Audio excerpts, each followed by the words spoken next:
If you are presently unoccupied, perhaps we could stop a while at one's abode for some repose and conversation.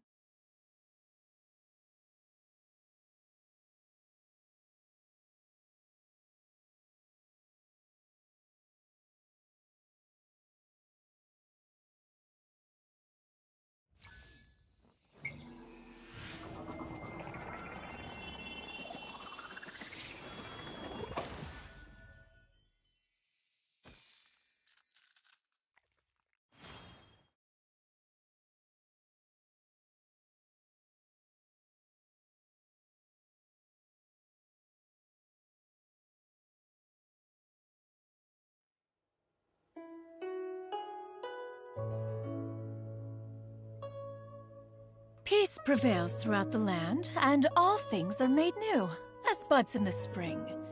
This is an auspicious era for humanity.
Skyward! Scatter!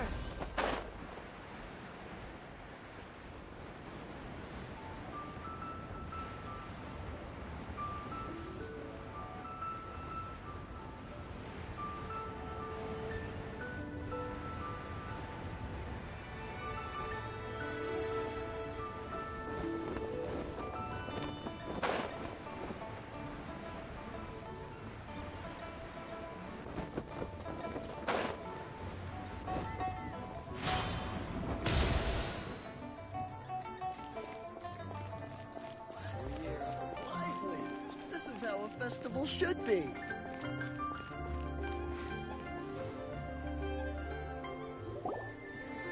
Coaching! And Charlotte! Paimon never thought she'd see you two together. Nice to see you again, Traveler and Paimon. Oh, we're not interrupting anything, are we? Not at all. I wasn't in the middle of an interview or anything. I was just asking Miss Kuching about purchasing a kite. A kite? Are you buying some regional specialties to bring back to Fontaine? Well, yes. And... It seems you haven't heard yet. The theme of this year's Lantern Rite is kites. Oh, so that's why Paimon has seen so many floating in the sky. Liyue Harbor is always changing, so it is only fitting that Lantern Rite should change in turn. The Qixing believes it would benefit Liyue to build on our own cultural foundation by embracing the technologies of other nations. After all, it is said that the stones of another mountain may serve to better polish one's own jade. So, Ningguang organized a private meeting with Miss Charlotte to ask for her help in fostering cooperation with the right people. In the end, we decided to combine Liyue's traditional art of kite making with Fontaine's mechanical vertical lifting device. Mechanical lifting device? Sounds pretty impressive. But don't kites just use the wind to fly? Why would you need to add something mechanical? Well, you've actually just answered your own question, Paimon. How high and far a kite can fly depends as much on the weather conditions as on the skill of the person holding the string. But as soon as there's no wind, you can only flail about helplessly like a sweet flower medaka out of water. Experience doesn't matter at that point. Exactly. Liyue is now a nation ruled by humans, after all. It's about time we had the power to make a kite fly, don't you think? Plus, the easier we can make it to enjoy, the more people will want to participate. Right? I also thought it was a novel idea. Plus, it shouldn't cost much to do. With Miss Charlotte's help, everything has gone smoothly. Our new mechanical kites are already available to purchase from a stall in the harbor. We're having trouble keeping up with demand. We also gave quite a bit of thought to the price. We didn't want it to be too much more expensive than a traditional kite. Cool! Turns out you two and Ningguang like playing with toys just as much as Paimon! Toys? They're not exactly toys. You see, Miss Kuching? That does seem to be everyone's first reaction. Although kites are one of our most time-honored cultural relics, outside of their use in certain ceremonies, I suppose they're considered playthings more than anything now. But to me, there's so much more than that. Think for a second about how remarkable it is that a flimsy paper kite attached to a string has the capacity to touch the sky. It is this light piece of paper that also carries the weight of Liyue's cultural traditions. There's an old poem that goes, "O kite born of paper, flying true in sound, a lone traveler wanders, just waiting to be found." In the past, poets from Liyue used kites to symbolize a feeling of longing, or evoke the peacefulness of idyllic rural scenery. If the people of today can derive enjoyment from this activity, they will not only be more likely to better appreciate the tradition, but also to pass it down to the people of tomorrow. That's the Kuching we know, always thinking 5 steps ahead of anyone else. Well said, Miss Kuching. I've learned quite a bit myself. As long as you're willing to listen, I'm happy to share. I also know quite a lot about the various folk traditions related to kites. For example, whenever a kite blew away, people would say it was the Adepti that summoned the wind to take it away as an offering. That way, you can turn an unfortunate event into an auspicious one. What about something more fun? Do you know anything like that? More fun? Let me think. Oh, I suppose we should first talk about how kites are made.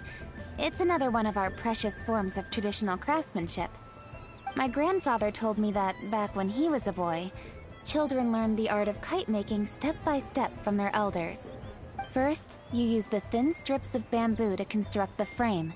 Then, you draw a design of your choice on a piece of paper, paste it onto the frame, and tie on the string. Then, you look towards the sky and release the kite to soar among the clouds. Some people write down certain names or desires on their kites, cut the string, and let them fly free. Others may place particular thoughts or meaning into the design itself. Are certain designs associated with certain meanings? I'm gonna jot all of this down. Well, for example, kites in the shape of a butterfly typically symbolize freedom, happiness, or the desire to break free. Fascinating. What else can you tell me? The scissored-tailed swallow is the most classic design. It symbolizes good fortune and joyful tidings. Different colors also have small variations in meaning. Are these commonly understood meanings and symbols in Liyue? Kind of like the language of flowers in Fontaine. I believe so. Most have probably heard something about it from their elders at some point. If you're interested, Miss Charlotte, I have several books on the topic that I could lend you. They could be a useful reference. That would be a huge help! Great! Looks like I've got the outline for quite the article on my hands. Perfect! We're gonna take a look around. Then I'll show Miss Charlotte to my home for a little while. I almost forgot. The Ministry of Civil Affairs is hosting a kite flying contest on the night of Lantern Rite. If you're interested, you're more than welcome to bring a kite and participate. The rules are simple. Whoever flies their kite the highest and furthest within the time limit will receive a special honor along with a secret prize. I've already prepared more than enough empty film for the event. I can see the spectacle already. Maybe tone it down a bit, Traveler. What if we don't win? It's better to keep a low profile until the competition starts. Then, we'll give them a show they never saw coming. Oh, that secret prize is ours. Then I'll look forward to seeing your performance. You bet! See you then!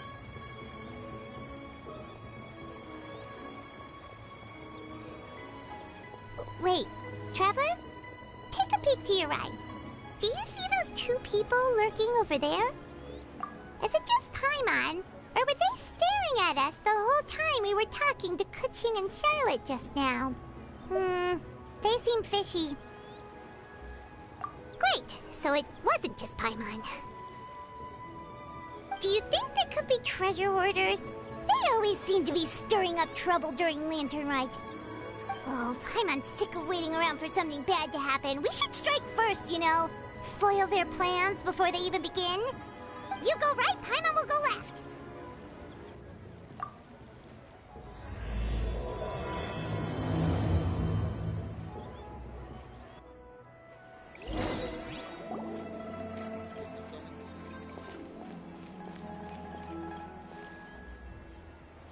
Oh. It is with such an air of urgency that you appear before us. Your comportment suggests you believe us to have committed some heinous crime. Perhaps you could enlighten us as to your intentions. Whoa, where did this fuddy-duddy come from? You should be the one doing the enlightening, buddy. Don't think we didn't notice you eavesdropping. One look and we could tell you were up to no good. Tell us everything, starting with your name. One bears no secrets before two such as yourselves. You stand in the presence of the mighty and illuminated Adeptus, Mooncarver. For the purpose of this foray into the mortal realm, however, you may address one as Hojong. You kidding? That deer's got his head stuck so far up in the clouds, there's no way he'd humble himself down here with the rest of us. You may want to hold your tongue, Paimon. Don't think that Paimon is gonna believe you just because you know her name. Let Paimon guess. You're supposed to be Mountain Shaper, right? Indeed. Mooncarver and myself have descended upon the mortal realm for a visit. The two of you may call me Jiahu. Huh. Looks like you did your research. But in our experience, the harder you try to lead us on, the more likely it is that we've got a big fish on our hands. We'll go straight to the Millilith and have you arrested for impersonating a Adepti! Preposterous! Utterly preposterous! Right! Tell us something that only an Adeptus would know. And it better not be some common knowledge that any person on the street could tell you. During the last Lantern Rite, we gathered at Mount Hulao with Rex Lapis and made use of Cloud Retainer's supreme cuisine machine to prepare bamboo shoot soup. Perhaps you have some recollection? The flavor of that soup was more than enough to whet one's appetite. As such, Cloud Retainer assented to my use of the device beyond that singular occasion, providing other recipes to boot. Since then, one has dabbled in the pleasures of the culinary arts whenever time allows. Dabbled? Upon one's last sojourn to your mountain, did you not immediately attempt to hide the device behind a chunk of amber as soon as one's presence was known? Did one not speak up on your behalf but a moment ago? This is how you choose to repay that kindness? One is simply trying to emphasize the veracity of our claim. That does not mean you should reveal personal matters so readily. They might think one bears no difference from Cloud Retainer. Forget it. One does not have the breath to waste on such petty trifles. That might have been more detail than we needed. Seems like you two are the real deal, and Paimon sorry for suspecting you. But, for beings as forgiving as yourselves, this is just water under the bridge, right? You indeed have an agile mind. Cloud Retainer was not mistaken in her high estimation of you. Paimon's still curious about something. It's just, Paimon can understand why Mountain Shaper is here, but why did you decide to come to the city, Mooncarver? It's not really your thing, is it?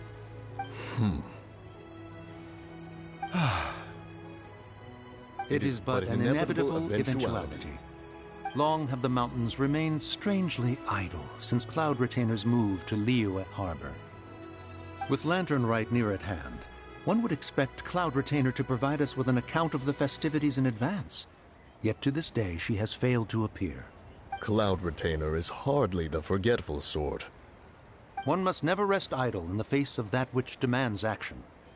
And since our acquaintances dwell in Liyue Harbor, we had to travel here in human form to avail ourselves of their aid, Cloud Retainers in this case. But a moment ago, one heard you speak of a mechanical kite of sorts. It appears the essence of the situation has hitherto revealed itself. Now it is time for one to retire back to one's abode. Huh. So, you're not looking for Cloud Retainer anymore? Perhaps there are aspects of Cloud Retainer's temperament that remain opaque to young Paimon. Given one's understanding, one can only imagine the anger that now consumes her. Cloud Retainer is of a proud and arrogant disposition. She holds the belief that her skill in mechanics surpasses that of all others. One can be quite certain it is hardly with an open mind that she regards the arrival of this new technology. One surmises that she has shut herself away, refused all company, and buried herself in the study of her own creations. To call on her would only invite her rebuke. However, if you do happen to cross paths with her over the next few days, do pass along one's regards. Sure! Leave it to us!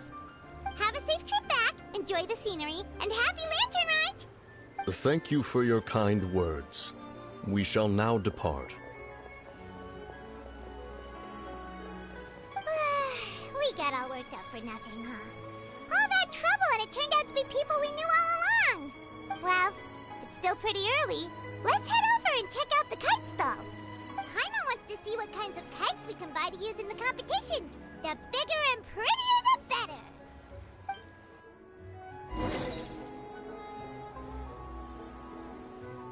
Skyward!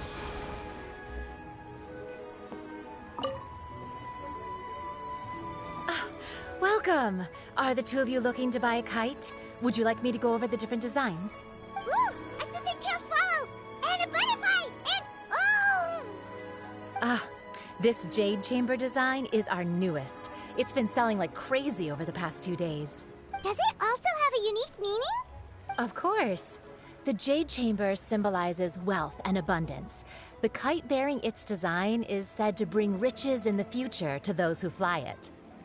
Oh, now that's Paimon's kind of kite! I apologize for the interruption, but are all your wares in order, Miss Genuine? Yes, they're just over there. The paper, bamboo, and dyes. All the necessary kite-making materials. Wonderful! I'll pack them up and get a guard to deliver the goods to Yilong Wharf for you.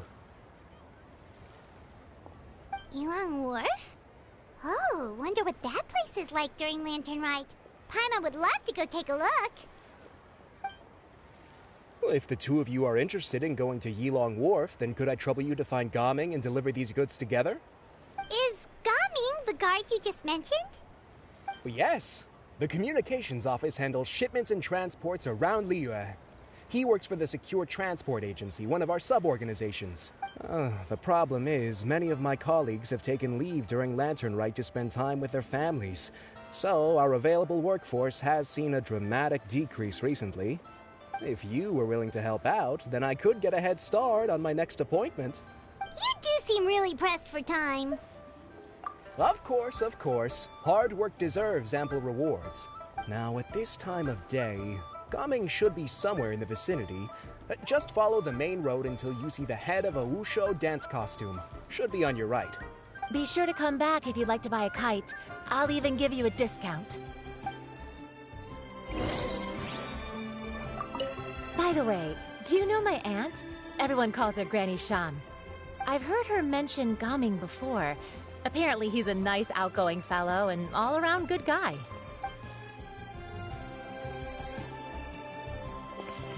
Yeah! Skyward!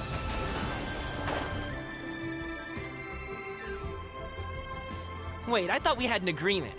Loser buys dim sum tomorrow? Look at you. Scowl like that for much longer and your face might stay that way. Hey now, don't be upset. How about this? You extend the invitation, and I'll pay. No way, Gaming. You're always the one picking up the tab. I'm not trying to be a sore loser. I just didn't expect you to come from behind to win like that. That was nothing. All in a day's work, friend. Perfect! Gaming is here. Sorry to interrupt, Gaming. We just spoke to a guy from the communications office who needs you to deliver some goods to Yulong Wharf. Oh, it must have been Longzhou. Looks like I've got work. Gotta go. Sure, go do your thing. Let's have a rematch when you get back. I won't let you win so easily next time. Alrighty, you can hand the goods over to me. Must have been heavy hauling them all this way. Let me take them off your hands. It wasn't that bad. It's just some kite-making materials. Plus, we didn't have to walk very far. Kite-making materials. I see. I'm glad it wasn't too much trouble, Paimon. Still, I owe you one. Ah, and you must be the traveler. It's nice to meet you. Thanks for your help. Huh? You know us? There probably aren't many in Liyue who don't. I've heard quite a bit about you two. You're quite well known around these parts. Oh, and please excuse Longzhou if he forgot to thank you. Take my thanks in his place. He's a good guy. He's just been super busy lately, running around from place to place. Don't be too hard on him, yeah? So, you here for Lantern Rite? Yep. It's always so lively this time of year. We were actually hoping we could tag along to Yulong Wharf and have a look around. Perfect! We'll go together then. I'm good with directions, so just follow me. Trust me, I know my way around. We can exchange stories, tell jokes, or just chat along the way. Oh, and there are a couple of good places to eat along our route. We can stop and grab a bite when it's time. The ingredients are fresh, the portions are generous, and the prices won't break the bank. You can order anything, and I promise, you won't be disappointed. Order anything? Hey, did you really have to call Paimon out like that in front of our new friend? Don't worry, I understand. I joke around like that with my friends, too. It just shows how close you are. Do you need to pack anything up before we hit the road? Nope, our things are always packed and ready. We're pretty much travel experts at this point. Oh, that's right. Then let's get going. If we run into any trouble, you can count on me to protect you. I am a guard, after all.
Ooh, the docks are just a bit further. One step at a time. Hang in there.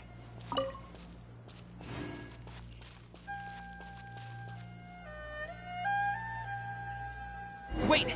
Get behind me. I'll handle this. Another test subject. Go! Solidify! Yeah! Suffocate! Got him! Gotcha.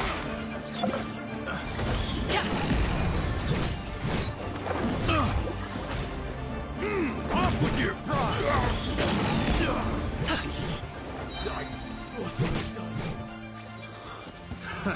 Another test subject. Mighty mythical beast!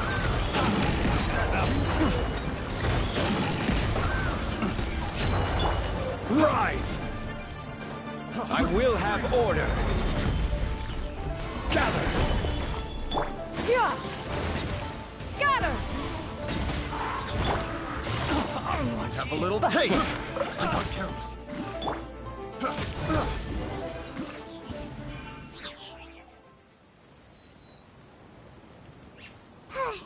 Seems like we really can't go anywhere without running into treasure hoarders, can we? Yeah, it's not uncommon for deliveries to get intercepted. That's why this job needs guards like us. Paimon was impressed by your moves back there. You seem like a real pro at your job. Oh, that's not a skill I learned on the job. It's just a hobby. Have you ever heard of wushu dancing? Really? Wushu dancing is famous in Chunyu Vale. Performers might be invited to promote the opening of a business or to spread good fortune during a holiday season. But I must admit, it has nothing on the popularity of the Liyue Opera. I'm also well aware that people in Liyue Harbor aren't exactly jumping at the chance to watch wushu dancing. So, it's not something I do full-time. Huh? You have 2 jobs? How do you have the energy to do all that? It's not that tiring. You just have to take a rest. Ah, Paimon gets it, so you must sleep a lot then. Not really. Just yesterday, I stayed up all night playing cards. Oh. Let's go. The docks are just up ahead.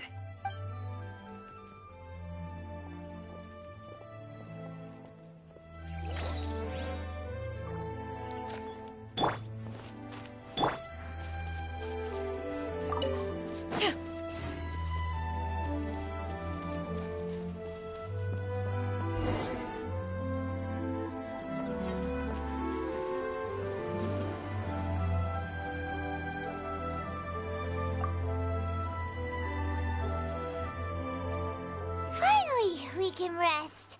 Ooh, Paimon's shoulders are so stiff. And her stomach's so empty. Sorry. Did I push the pace a bit too much? I mean, you were the ones who said you were travel experts. Liu is just too hilly. Floating up and down so much. Where's Paimon out? Oh, Paimon was finally satisfied and now her poor stomach's empty again. Aw, would you like some winter melon cake? I have some on me that I bought from a store.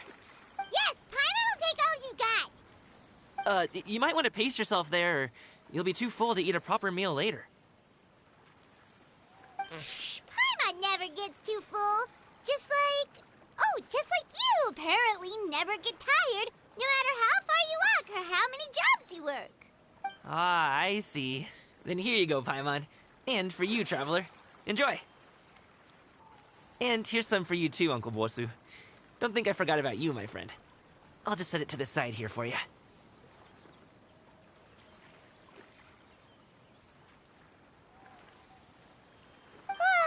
That hit the spot.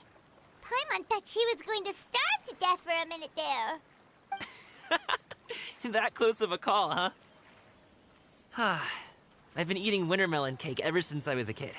You can buy them from all sorts of places, whether it's a small vendor on the side of the road or a big restaurant in the city. But each place produces cakes with a slightly different flavor. If you like these ones, I can give you the address of the shop I bought them from. I'll just have to check when we get back. Oh, all my jabbering must be making it difficult for you to enjoy the scenery in peace, huh? Don't be afraid to tell me to zip it for a little while, okay? Really, I won't be offended. It's okay. Paimon is kind of enjoying listening to your chitter-chatter. Aw, a fed Paimon is a happy Paimon, huh? Hey, Paimon can be in a good mood anytime she wants.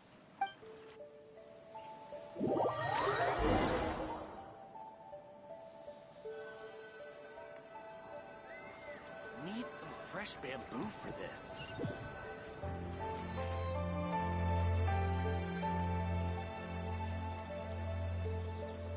Woohoo! We're here!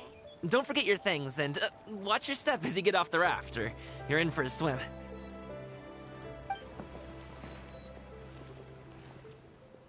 Thanks for the ride, Uncle Bosu. You take care of yourself now. I'll see you some other time. Okay, follow me. This way is fastest. We'll have to take the elevator up to the secure transport agency.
Hey! Slow down. I'm begging you. What is it? No one's gonna try any funny business when the street is this packed, right?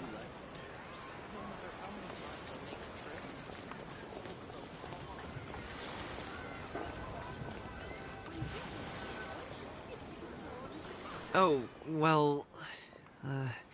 how should I put it? Come on, spit it out! Do you see that group of people over there? Those are my relatives. Wow, you sure have a big family. Once they start buying things, they won't stop perusing till it gets dark. This is bad. They're your family, not your arch enemies. What's there to be afraid of? Unless...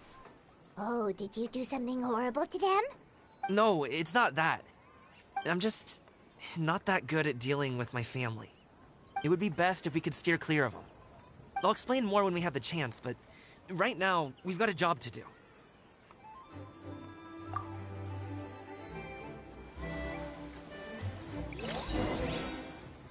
The left side looks pretty packed. Let's go straight.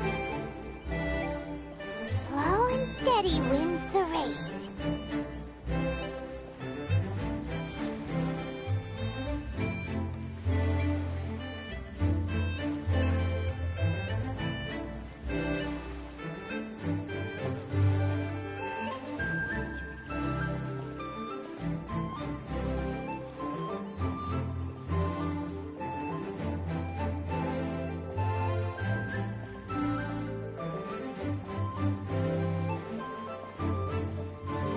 Let's wait here for a second. Maybe my aunt will leave.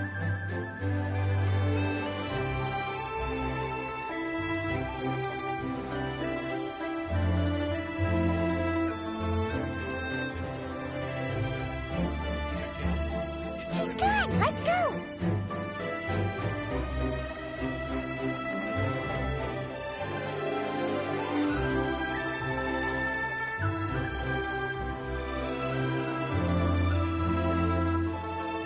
Turn left. Run! To the right and... Practical training can unleash real punches.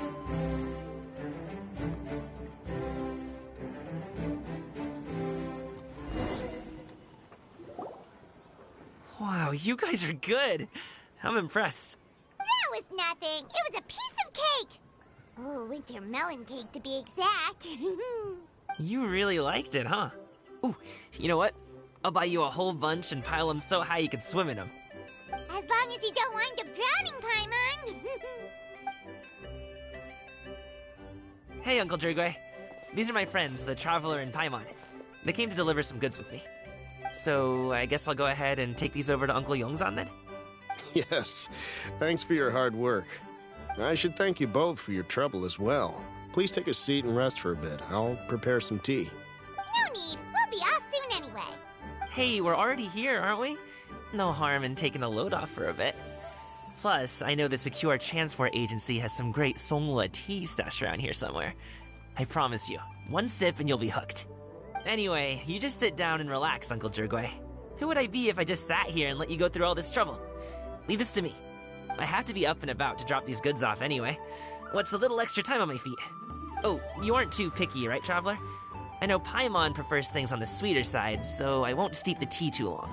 And I'll add some dim sum pastries on the side. Aw, you noticed what Paimon likes? How long have you two known Gaming? Oh, not long at all. We just kind of tagged along on his trip to Yulong Wharf. He's just a super welcoming guy. We became friends, you know, just like that. That's just how he is. He's the attentive sort. Really knows how to look after his own.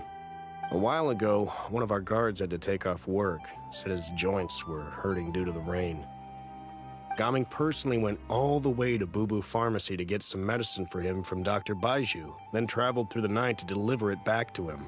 That young man has such a good head on his shoulders. How can anyone not love him? I mean, there is his dad, but, well, ask anyone else. Uncle Yongzan says he doesn't have the personnel to spare for this delivery right now. So what do you think, Uncle Jirgwe? Should I go ahead and deliver it instead? It feels like we've troubled you enough already. It's kite-making materials, though. Could be for a kid. I'm sure the sender wants it delivered before Lantern Rite. Oh, by the way, here, have some tea. All right, then. Deliver it if you want to. Ooh, are you free in 2 days? How about we grab some dim sum from Shinya Kiosk? My treat, and don't even think about trying to pay. Whoa, that's way too generous of you. Don't mention it. Just think of this as a thank you for all your help. Besides, the thing between me and my family, it's a long story. It might take some time to tell. Sounds good. Paimon never says no to free food. All right, then I'm off. See you in 2 days. Oh, and Paimon, make sure not to eat too much before then. Don't say I didn't warn you. Is he underestimating Paimon? She's just gonna have to show him how much she can really eat. Anyway, is Gaming's family situation really that complicated? He has such a happy-go-lucky personality. Plus, he's an enthusiastic and diligent worker. It's hard to imagine a guy like that being troubled by much. How should I put it? Since he already plans to tell you himself, you don't need an old man like me to add my 2 cents. You seem to be around the same age, so you might have a lot in common. Perhaps you could help him talk things through. Consider it a favor to me. If you have the time, maybe you can make a little flag for us to wave about. It can say, "We provide aid in spades." Couldn't hurt to advertise our services, right? Well, I can certainly arrange that. Is there anything else you wanted to say? Wait, seriously? Paimon was just joking, but if you're going to get us something, she'd much rather have winter melon cake instead. Seems like Gaming really has rubbed off on you. Would you like some more tea? I think there's some left. No thanks. We came all this way and still haven't gotten a chance to look around the wharf. We should see the kinds of kites they got. Maybe they'll have ones you can't find in Liyue Harbor. All right, then. Please do let me know if you'd like more tea. You're welcome to stay as long as you like. Gaming is a good kid. I just wish he could reconcile with his family. You're around the same age, so he might listen to you. Please talk things through with him.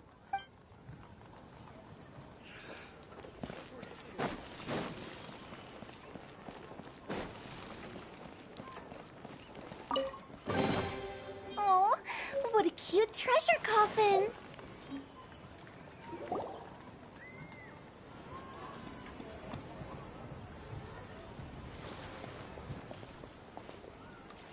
Ah! What are you doing here? The way you speak, one might have presumed you were displeased to be in one's presence.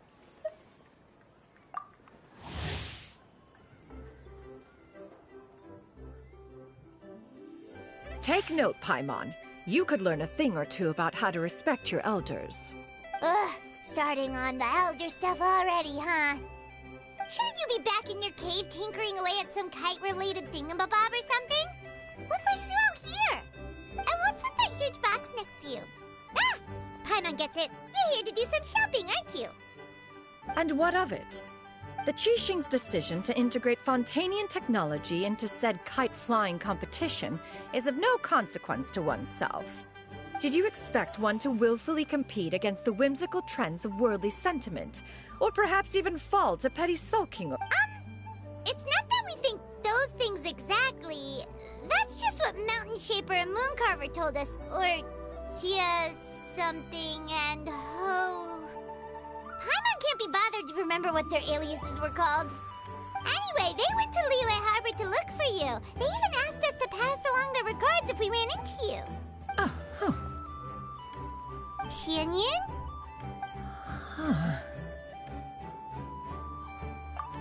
It appears time has quite flown since one's arrival in Liyue Harbor. How could one have forgotten about those two old fossils? One shall have to bring them back some divine herbs to atone for this slight. Nay, given that one has ventured all this way to Yilong Wharf, tea would be more advisable. A great thought has illuminated one's mind once again. One is reminded that certain purchases have yet to be made. Perhaps you two could wait here whilst one performs this task. It'll be but a moment. Wait, here? You really just gonna ditch us here to watch your stuff? Oh, that woman really just does whatever she wants. Hey, not you too, Traveler! Oh, all this Paimon ditching is super not appreciated. Just come back soon, okay? Paimon doesn't want anyone to try and steal his stuff. Welcome. Please have a look around. We only sell teas of the finest quality, sourced directly from Chaoying Village. Might I recommend the Sunglo variety? It's one of our specialties. Now, that sounds promising. One will bring some back for those old fossils, and all will be well. 2 boxes will do. Wonderful. By the way, we're actually running a special Lantern Rite promotion. Buy 3 boxes, get 10% off. 4 boxes will net you 20% off. 20% off 4 boxes. This merchant strikes a fair bargain. One might as well give some to Morax and Ping, too. Then 4 shall suffice. I see. Are you intending to give these as gifts? If so, perhaps I can interest you in these exquisite gift sets. Buy 10, get half off. Look at the magnificent design, and the red ribbon gives quite the festive flair, don't you think? Such a gift would be sure to impress any lucky friend or family member. 10 boxes. Seems rather excessive. But if one factors in the Conqueror of Demons and one's disciples... 10, a nice round number, don't you think? Of course you do. I'll even shave a little extra off the price for you. That is agreeable. One will, I will have these boxed up then. Of course, right away. I see you have quite the eye for fine items, mademoiselle. Perhaps some of my wares might also be of interest to you. I'm a toy merchant from Fontaine. You'll get nothing but the finest and most intricate clockwork toys Mora can buy here. Each one sure to be a source of endless amusement.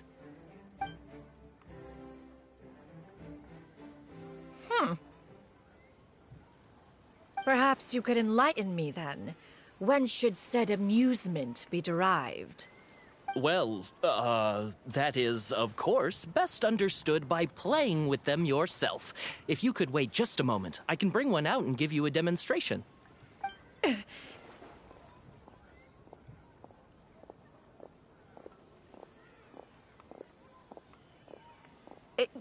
There is no need for that.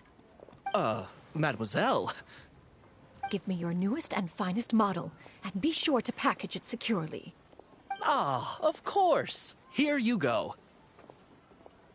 The instruction manual is... I can do without, thank you. Oh, many watchful eyes surround this place.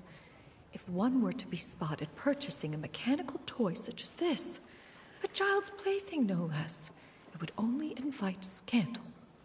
There is no harm in bringing it back to study in secret.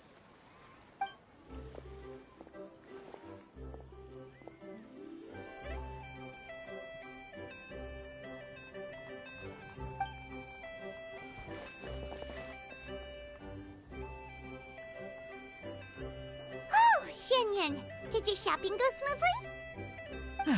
Naturally. One may not delight in social interactions, but that does not mean one lacks said faculties.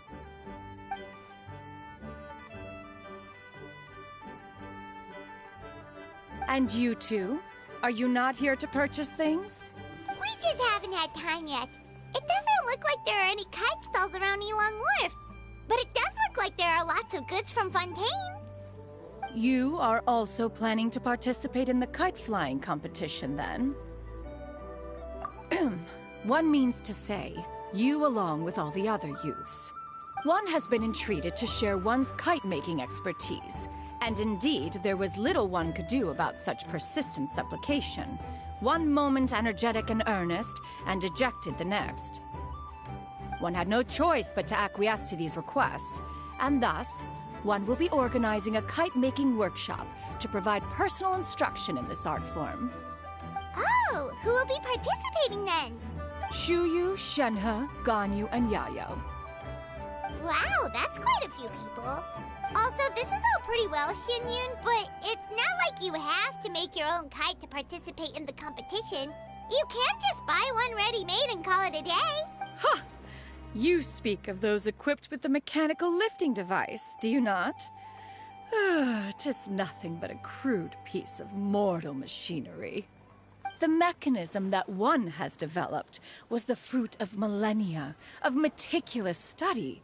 Let us not speak of the source of the mechanism's power, but rather its structure. It is composed of materials as light as bamboo and as strong as iron. This composition grants it the lightness of weight to ascend into the sky and the durability to follow the wind for many a mile. It is built with a series of intersecting rods that... Never mind. It is unlikely the two of you will understand, even should one expend the effort to explain. One is better off saving one's breath. It sure seems like you want to talk about it, though. So, will you be attending the workshop or not? Huh? Wait, you've been trying to invite us this entire time? All right, then. No need to prepare the materials in any case. One has it all sorted. Arrive at Mount Outsong in 2 days. I shall be expecting you around midday. Are you leaving? Don't you want a guard to help you with that big box of yours? Surely you jest. One goes as one pleases. For what reason would one need to rely on another?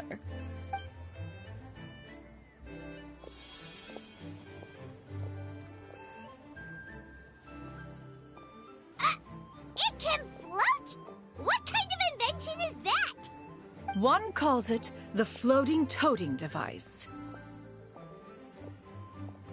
Huh. She seems pretty proud of that one. Look at her walk down the street. She seems so confident, but everyone around her is looking at her all funny. Paimon wonders... never mind.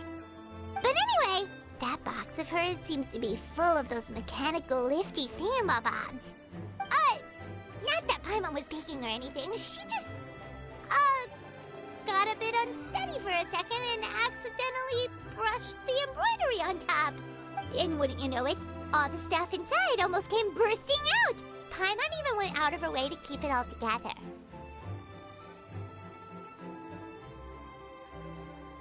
All Paimon say is that Shenyun sure does try hard to save face.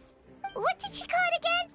A crude piece of mortal machinery? Paimon bet she just can't wait to take it apart and see how it's made. Totally. We should probably act like we didn't see anything, though. You know, in consideration of her feelings and all. After all, that is the propriety with which one should comport oneself. When it comes to an elder, right?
Don't miss out on our Lantern Rite promotion.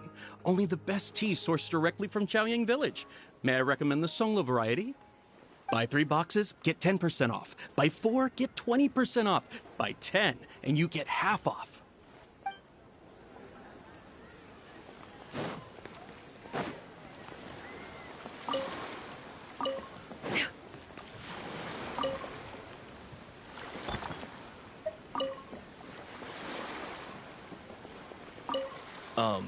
So that was a sale, somehow. Huh. What exactly are Liyue customers looking for anyway? Perhaps I should try running some sort of promotion.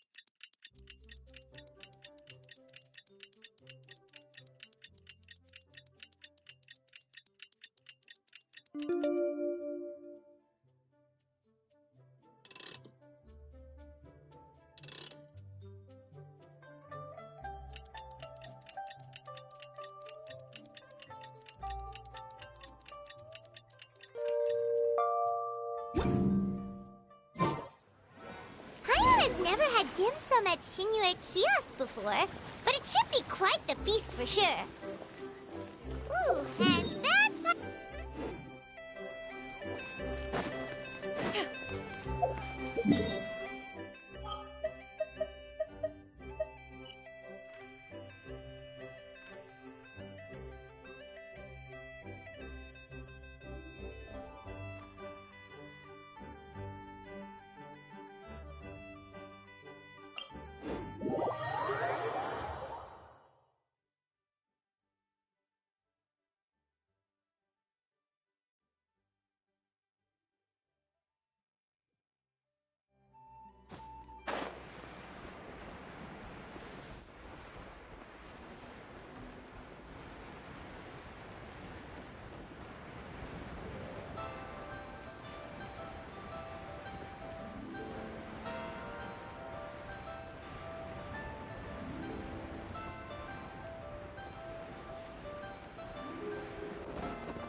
you are presently.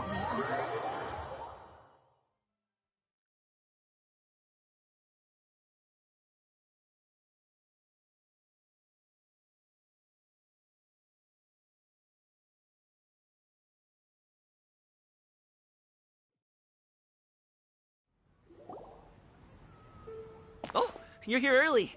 I just ordered. The food should be out in a second. Sit down, sit down. Let's all take a seat. Here, hand me your cups. Oh, thank you.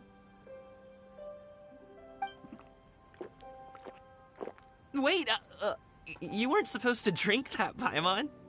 That was for you to rinse your utensils.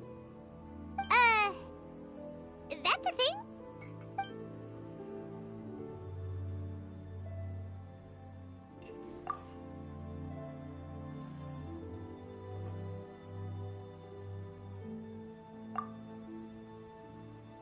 Wow, so much delicious food. Do you really eat all this just for breakfast? That's just how we do it where I'm from. Most of the time, though, I don't eat lunch after dim sum. Oh, that's good to hear. Paimon doesn't need to worry about holding back then. Eat! If it's not enough, we can always order more. Oh, and there's tong soy coming as well. I don't usually have that in the morning, but, well, since everyone's here, I just had to order it. What about you, traveler? Is the food to your liking? Want some more seafood congee? Let me refill your bowl. Paimon's gonna take you up on that. Fill it up nice and full and make sure she gets a few extra shrimp. Thanks!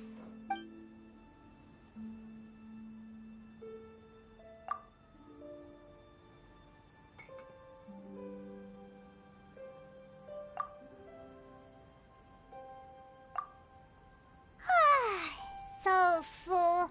That meal was so satisfying, it even gave Paimon some extra brain juice. Oh, listen. Paimon's figured it out. Let's think about this for a second, Gaming. You invited us to this awesome restaurant and ordered a whole table full of expensive dim sum just for the three of us. Well, you must be hiding the fact that you're some young master from a rich family. That would explain why you try to keep your friends and family away from each other. Are you confusing me with Xingqiu? Huh? You know Xingqiu? You sure know a lot of people. Well, when you're on the road as much as I am, you hear all sorts of rumors. Sometimes they're true, sometimes they're not. What it comes down to is being able to tell the difference. More often than not, that means knocking on some doors to find out for yourself. Oh, you truly are a man of many talents, young Master Gaming. Okay, enough with the teasing. Sorry to burst your bubble, Paimon, but you're wrong about my family situation. What? Oh, Paimon thought she was onto something there. My dad is just an ordinary tea merchant. Small-scale stuff, you know? It wouldn't even make sense to mention his business in the same breath as the Feiyun Commerce Guild. My dad... he always wanted me to inherit the family business, to be a merchant like him. But that's just not who I am. It's not who I ever wanted to be.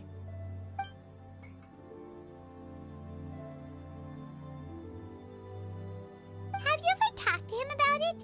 You know, about your interests and aspirations and stuff. Of course I have. I told him I wanted to be a wushu dancer. That I wanted all of Tevat to see what I could do. According to my dad, though, that wasn't a real job. Just a child's pipe dream. Oh, that's terrible. I'm sure he thought I would come around eventually, but wushu dancing has always been the only thing I wanted to do. One day, he tried to get me to visit some other tea merchants to start building the right relationships, but I refused to go. We got into a huge fight. We were this close to throwing hands. In the end, I was so angry that I ran away from home. I haven't been back since. Don't get on my case just yet, okay? It's not like I think I'm completely without fault. No, I know that it wasn't the right way to go about things. But my dad's stubborn. No matter how hard I tried to convince him, it just went in one ear and out the other. There was no changing his mind. I knew talking would only get me so far, but if I made it big in Liyue Harbor... Gaming. But I'm sure you both already know how that's going. Wushu dancing's just not that big in Liyue Harbor. In the past, I would go door to door from store to store, asking if they would be interested in hiring a performer. Most times, I wound up eating nothing but humble pie. And you can't just rely on dreams to put food on the table, right? So, I found a job as a guard to make some money. And now I have enough to get by and then some. Still, change takes time. Gotta take it slow, you know? Paimon understands. Okay, enough of all that serious talk. Our tea's getting cold.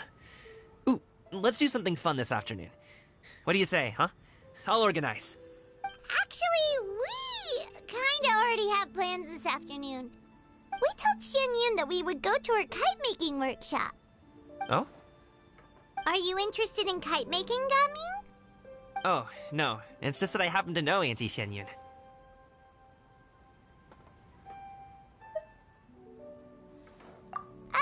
Do you not know who she really is, Gaming? Oh, I know that she's an Adeptus. I met her during a delivery once. But hasn't she been in the city lately? She's even tried, with some limited success, to change her terms of self-address or something like that. She came to see me a few days ago to ask about luminescent dyes. Oh, wait a second. She doesn't plan on putting those on a kite, does she? Is that not something you can do? It's one thing to use it on cloth, but applying it to paper is another matter entirely. Why couldn't she tell me what she wanted them for? Yeah, she does seem to have trouble with that sometimes. It would be such a shame if everyone worked so hard on their kites only for them to get ruined in the end. Okay, I'll go with you. If Auntie Xianyun wants to use those dyes on a kite, the formula will need to be changed. Great! The more the merrier!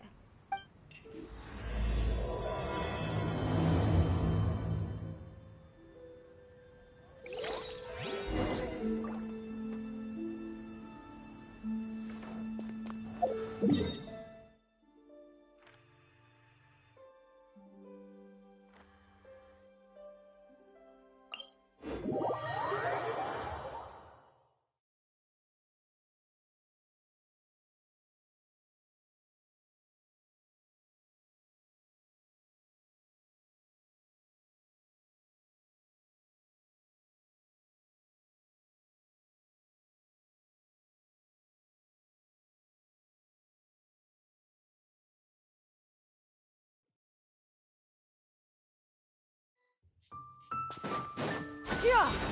Got her!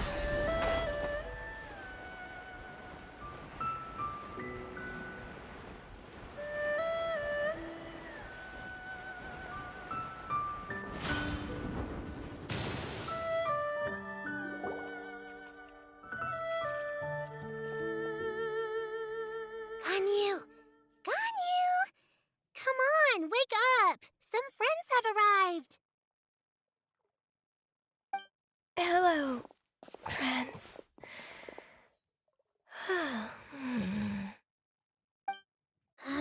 Ganyu! Oh, I have some mint oil. Perhaps we should try that. A guest at Wanmin Restaurant recommended it to me. I've tried it. Its stimulative effects are much stronger than what can be achieved from chewing on mint leaves alone.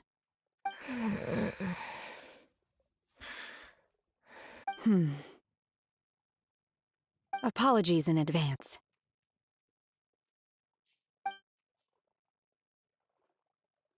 Wait! Shenhe!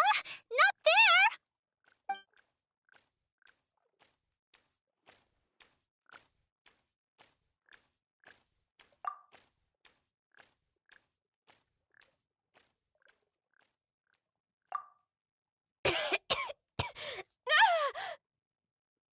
See? It worked. She's awake. Are you okay, Ganyu? Do you need some water? Or maybe something to eat? I'm fine. I just feel chilly all over. Huh. Was it that effective? Chilly, huh? Master always says a cool head leads to a calm heart. So, does this mean that heat's what we need to help you, Ganyu? Paimon doesn't think that's what the expression means exactly. I feel a bit better now. Was I asleep? Must have been around the time I usually take my midday nap. Did you not sleep last night? That does seem to happen to you often. Perhaps you should come work at Wanmin Restaurant with me. We get off at 10 on the dot every night without fail. I could never. I'm sorry. I seem to have missed your name. You are... Me? My name is Gaming. I work as a guard for the Secure Transport Agency. Gaming. The name sounds familiar. I believe I've heard your name mentioned around the Ministry of Civil Affairs. People tell me you're an extremely enthusiastic worker, and you are very generous with your help. Well, you know me. Or, I guess you don't. My name is Ganyu. This is Shenhe, and this is Yao Yao. It's an honor to finally meet you all. Oh, you must be here for Auntie Xianyun's kite-making workshop, right? Yes. I have neither made nor flown a kite before. As long as Master is willing to teach, I am willing to learn. Me too! I want to participate in the kite flying competition with my best friend! Plus, it's more meaningful if you make the kite yourself, right? Your best friend didn't come with you? Well, Chi-Chi's been super busy helping Dr. Baiju lately. I'll meet up with her later and give her a huge surprise. Oh, I also brought bandages and ointment with me today. It's easy to cut yourself when working with bamboo, so I thought I should come prepared. Wow, you're really thoughtful. As for myself, I'm afraid I lack some of my companion's enthusiasm. I was originally planning to buy a ready-made kite and just enjoy the festive city atmosphere with everyone. But Cloud Retainer is always going out of her way to look after her juniors, wanting us to have the best there is. She always puts us before herself. It was so thoughtful of her to arrange this workshop, so I simply couldn't let such consideration go to waste. My motivation for being here might be a little different, yes, but I'm ready to put in just as much effort as everyone else. Well, we're all here, but where the heck is Xianyun? Shouldn't she be here by now? Who is it that speaks of oneself in such an ill-tempered tone? Oh, come on! You clearly heard Paimon! Master stopped to buy grilled tigerfish to share with everyone. Come get it while it's still warm. Oh, Paimon, sorry, Miss Illuminated Bird! Paimon always knew you were the smartest, coolest, and prettiest Adeptus. Someone as wonderful as you is sure to have brought enough for Paimon as well, right?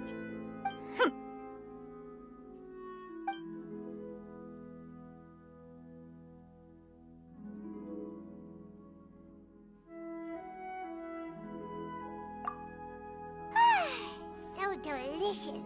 Paimon's life is complete. It appears that we've ended up with quite a few participants indeed. Go ahead and divide yourselves into small groups. The materials are over here. The regular dyes and luminescent ones have been clearly marked. Use them as you see fit. As for how to make the kite, one assumes you all made sure to listen to the instructions one provided while we were eating. Yes? Are there any questions? Paimon may have focused a little too hard on the eating and less on the listening. Paimon knew she could count on you, Traveler. One will wait under this tree and avail oneself of the cool air while one digests. Do not hesitate to seek one's company if you have any trouble, questions, or simply want to chat. We're not in any hurry to get started. Why don't we go see what the others are up to?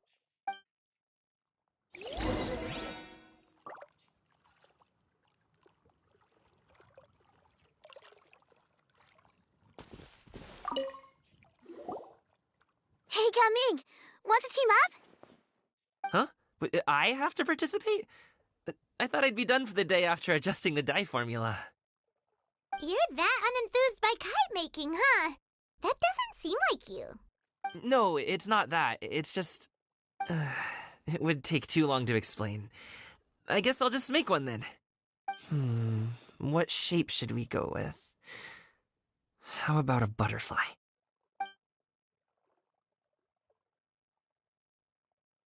What do you think, Shuyu? Is there a particular design you want? I want a swanee! That might be a little hard to pull off. True, but I still want to try. They're super cute. Okay, it's decided then.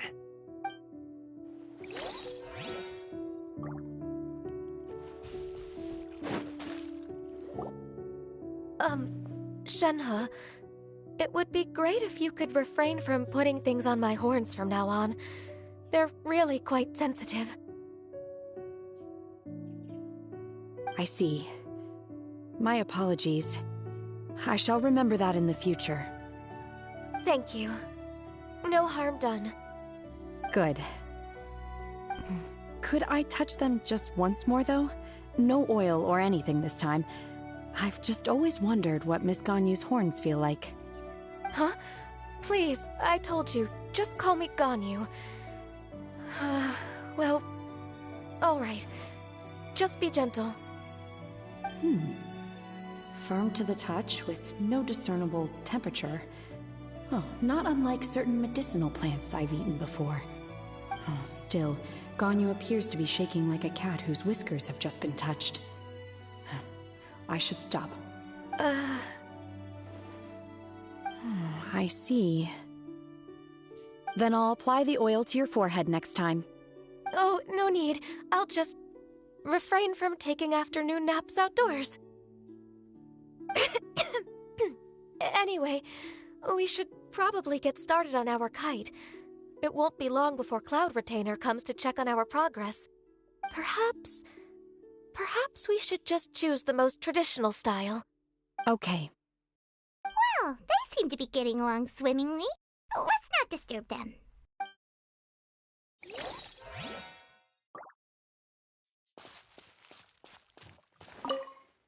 The scissor-tailed swallow sure takes a lot of curved bamboo rods to build. Ugh! It broke.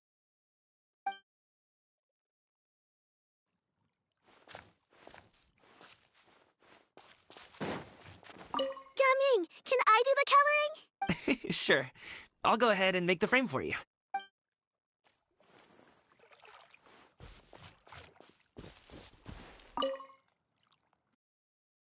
Auntie Cloud Retainer, look! Am I doing it right? Very good. Your frame is nice and sturdy. This design, is it a finch? Yep. One is looking forward to seeing your finished product. What color are you going to make it, Yao Yao? I haven't decided yet. If I make it blue, it'll be more like my friends. But if I make it gold, it'll be more like me. If you are asking for one's own opinion, one would advise choosing gold. When giving a gift, the key consideration is the recipient's feelings, is it not? One imagines your friend would much prefer a kite that reminds them of you. Oh, hey, I never told you the kite was for Chi-Chi. How did you know? With age comes wisdom, child. One simply has a way of knowing things. Oh, cool. Thanks, Auntie Cloud Retainer. I'm gonna start painting it gold right now. Good. One will watch. You two seem strangely unoccupied. One was under the impression that one was supposed to be doing the relaxing. Is your kite finished? We actually haven't started yet, but we're going to start, right now. We should get started on our kite now. Let's go.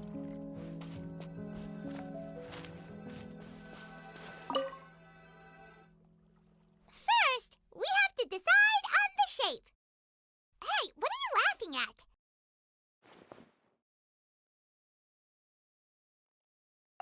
Oh, that's not a completely crazy idea. If nothing else, a Paimon-shaped kite could at least make sure you never get lost on your travels and always find the tastiest food and funnest things to do wherever you go. Maybe we're not exercising enough artistic license. Ooh, we should exaggerate this a bit. How about this? The word Paimon means the guardian angel of travelers.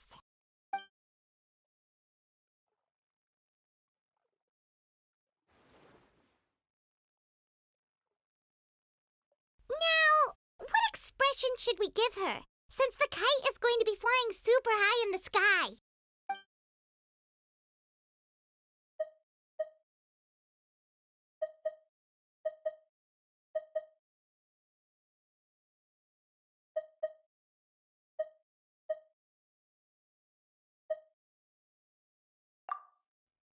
It's too high! Someone save Paimon! She's about to faint! Like that?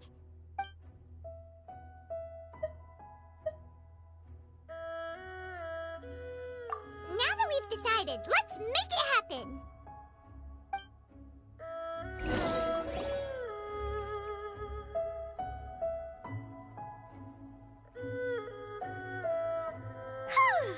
It's done! Paimon has to say, Kai Paimon might even rival real Paimon in terms of cuteness. Now we just have to attach the string, right? All right, gather around, everyone. Oh, Shenyun's calling us!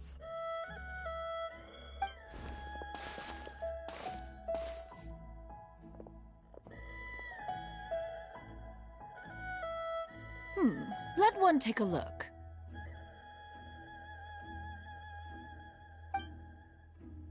Wow! Ganyu and Shenhe made a scissor-tailed swallow! It's so pretty.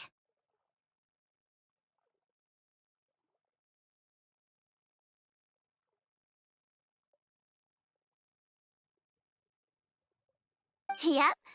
The coloring makes it look a lot like Master.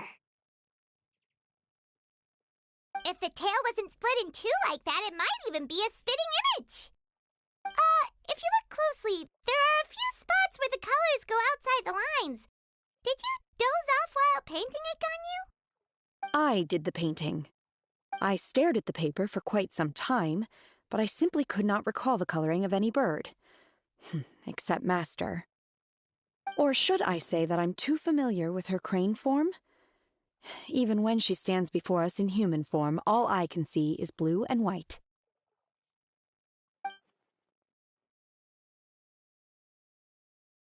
Oh, well, now that you mention it, Paimon can see it too! Exactly. So I simply closed my eyes and painted from memory. No way. You can paint with your eyes closed? Wow, the disciples of Adepti really are something. You are most filial, Shenhe. One is flattered by the likeness. The Swanee that Gaming and Shuyu made looks very majestic. I'm sure it'll look even more impressive as it soars through the sky. The eyes and ears glow in the dark, so you're sure to see it at night.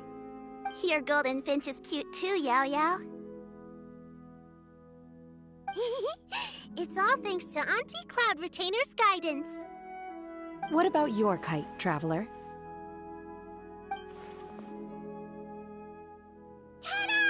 Here it is! That's hilarious. Why does Paimon feel like you're laughing at her and not with her? I'm just admiring the expression you chose. Whether the kite soars high in the air or comes crashing straight to the ground, it's still fitting. That's quite the impressive feat, actually. Is that the Jade Chamber? Oh?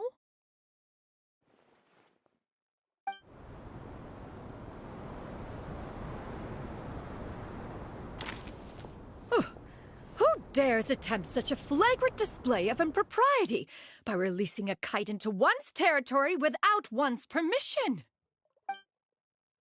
Oh, and to do so by making use of this crude piece of mortal machinery. One simply must know who it is that possesses such impertinence. Continue attaching the strings, everyone. One will be but a moment. Cloud Retainer? Traveler, Paimon, could I trouble you to go after Cloud Retainer?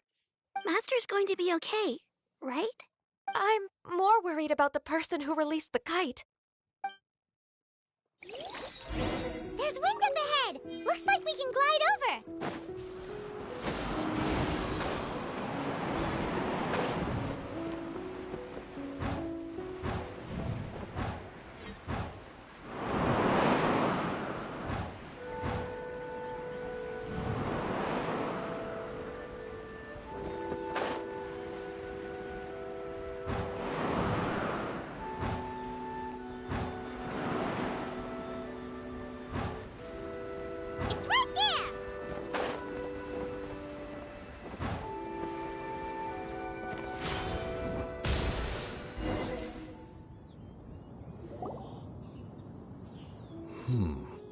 This Fontanian device of mechanical motion is quite curious indeed. Now is hardly an opportune time for your musings. Someone among us was not sufficiently attentive, and now the kite has vanished. Calm yourself. Do you have any recollection of its last location? One believes it drifted in the direction of Mount Outsong. Perhaps it is mere happenstance, but one feels a certain sense of dread at the thought. Your concern is misplaced, surely. Cloud Retainer is either in the city looking after her disciples, or secluded in her abode attending to her research. She will not notice that kite. On the subject of said kite, however, one simply must remark on the genius of its windless lift technology. One cannot help but surmise that its ingenuity rivals that of Cloud Retainer's creations. Still thy tongue. If Cloud Retainer were to hear you profess such a thing, we can both say farewell to any further use of the Supreme Cuisine Machine. One presumes that this kite belongs to you. Huh? Regard the situation with which we are now confronted. This is all your fault. One's fault? One seems to recall that releasing the kite was no solitary endeavor. Say something, Mountain Shaper. Surely you can think of something to appease her. Further explanation shall only fan the flames of her wrath. It would be better to stay silent and retire at the earliest opportunity. We can hardly avoid her forever. That may suffice during Lantern Rite. But what about the Moon Chase Festival? Sooner or later, she will discover our true identity. Hello? Go retrieve the kite. Absolutely not. You retrieve it. That is not our kite. Oh, so an adeptus such as oneself is mistaken then? Ah, you're an adeptus? Please forgive us for any impropriety. I truly possess no inkling of who could have released a kite into your esteemed domain. Pray, who could be responsible for such wanton behavior? Verily, verily, we were but delighting in the surrounding scenery. This locale is home to such exquisite... mint! Well, and if that's all, then we'll just be on our way. We finally caught up. You sure do fly fast in your illuminated bird form, Shinyan. Mooncarver? Mountain Shaper? What are you doing here? You?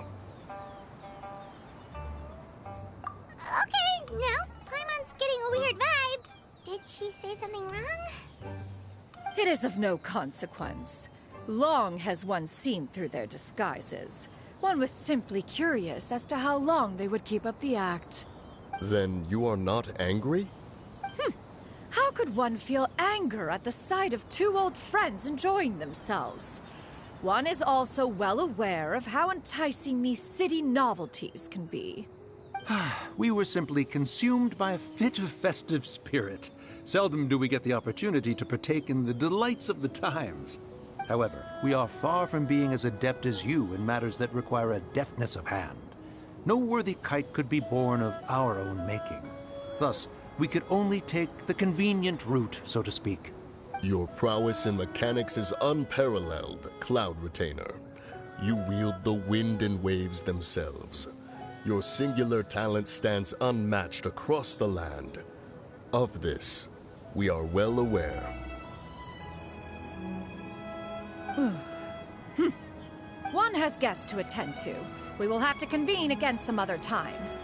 Traveler, Paimon, do try to keep up. We're leaving already? All this flying from place to place is wearing Paimon out.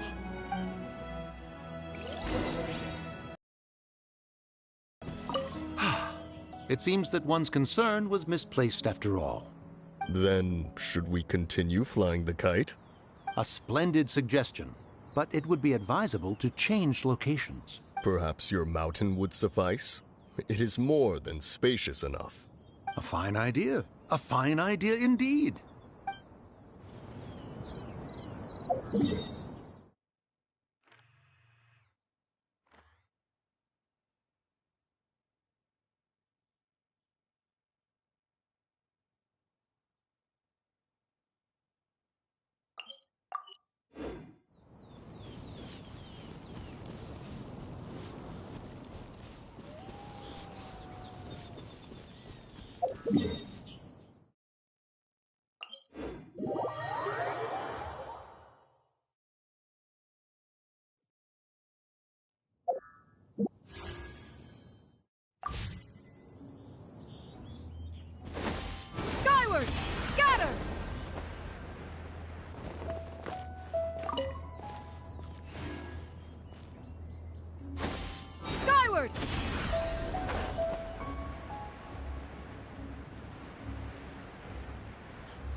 they're back.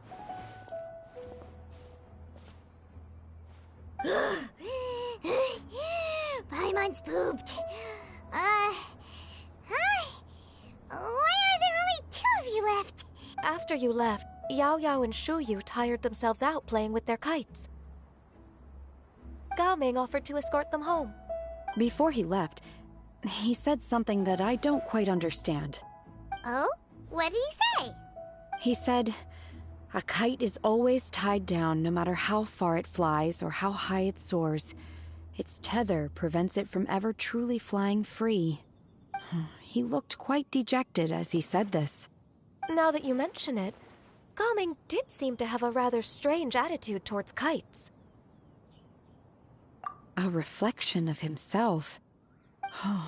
If I were a kite, I would cherish that tether as a symbol of kinship and the bonds that tie us and... Shenhe? It may be an exceedingly slim and distant connection, but lose it, and you lose that which links you to home. If Gaming truly sees a kite as a reflection of himself, then I fear I understand his words even less. Well, people often have different points of view depending on their mindset and experiences, right? It's actually quite normal. Just like some people can eat spicy food, but others won't go anywhere near it? Exactly. That's why tolerance and understanding are as important as they are. Tolerance and understanding? What brought about this conversation? Did one miss something? We were just chatting. You don't have to butt in on every little thing, you know. Where were you anyway? One was merely doing a bit of cooking. Night fast approaches. If you are otherwise unoccupied, one would entreat you to stay and eat before you depart. Oh, it's been so long since I've had the chance to enjoy your cooking, Cloud Retainer. Worry not. One has prepared a variety of meat and vegetable dishes. One is more than familiar with everyone's culinary proclivities. Hey! Paimon's hungry too! It's not like the dim sum and grilled fish could keep her full the whole day, you know! Shenhe, Ganyu, come with me. Whoa, what's with all the secrecy? You're not trying to play favorites, are you? If you're ready to serve the food, we can help too.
Yeah! Skyward! Scatter!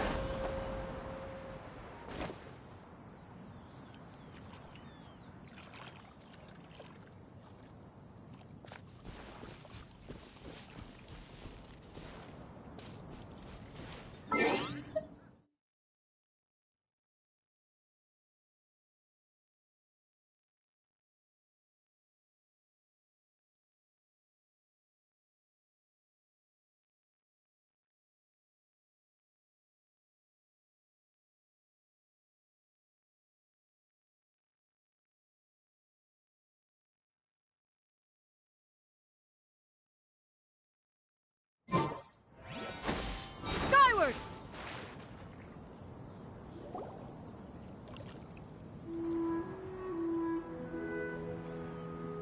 This is...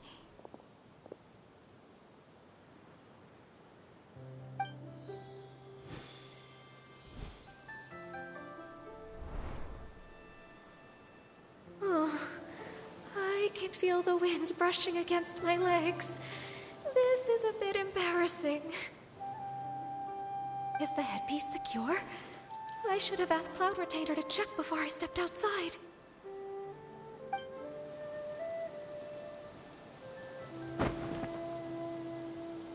How do we look? Huh? She asked them just like that? You look pretty too, Ganyu! Oh, how should Paimon put it?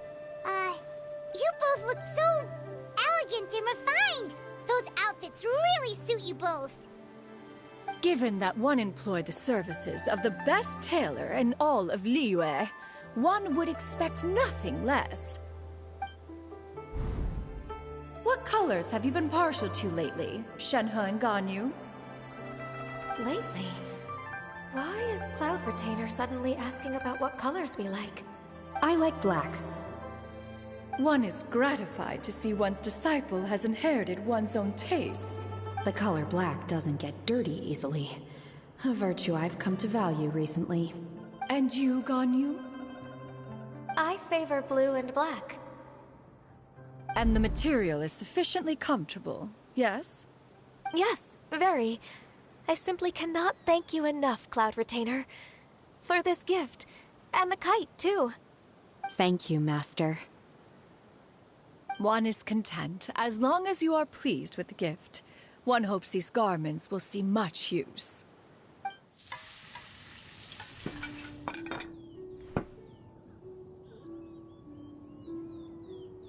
Seems like your supreme cuisine machine is just getting better and better, Xianyun! This golden crab's particularly good.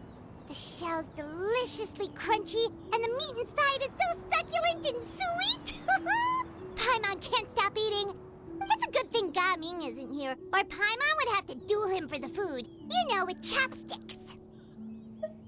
He traveled all this way on account of the kite-making workshop, and he spent the whole afternoon looking after Shuyu. One was hoping to treat him to a meal. Oh well, one will just have to extend one's thanks in person. It's rare for someone to make such a good impression on you, Cloud Retainer. One has high standards. He appears to be a young man of much merit, and one is not the type who would see such potential squandered. It appears that he wishes to break free from the kite string that tethers him. Kite string? Huh, what strange metaphors you speak in, Shenhe. Ever since you returned from one mean restaurant, your turns of phrase render one at quite the loss. Where do we even begin? Oh, do you know about the conflict between Gaming and his dad, Xianyun? One has only heard that the two are not on good terms. He ran away from home and hasn't been back since. Oh? Ran away, you say? Huh. One believes we would all benefit from a more thorough retelling. Start from the beginning. Oh, okay. Paimon just hopes he won't mind. What?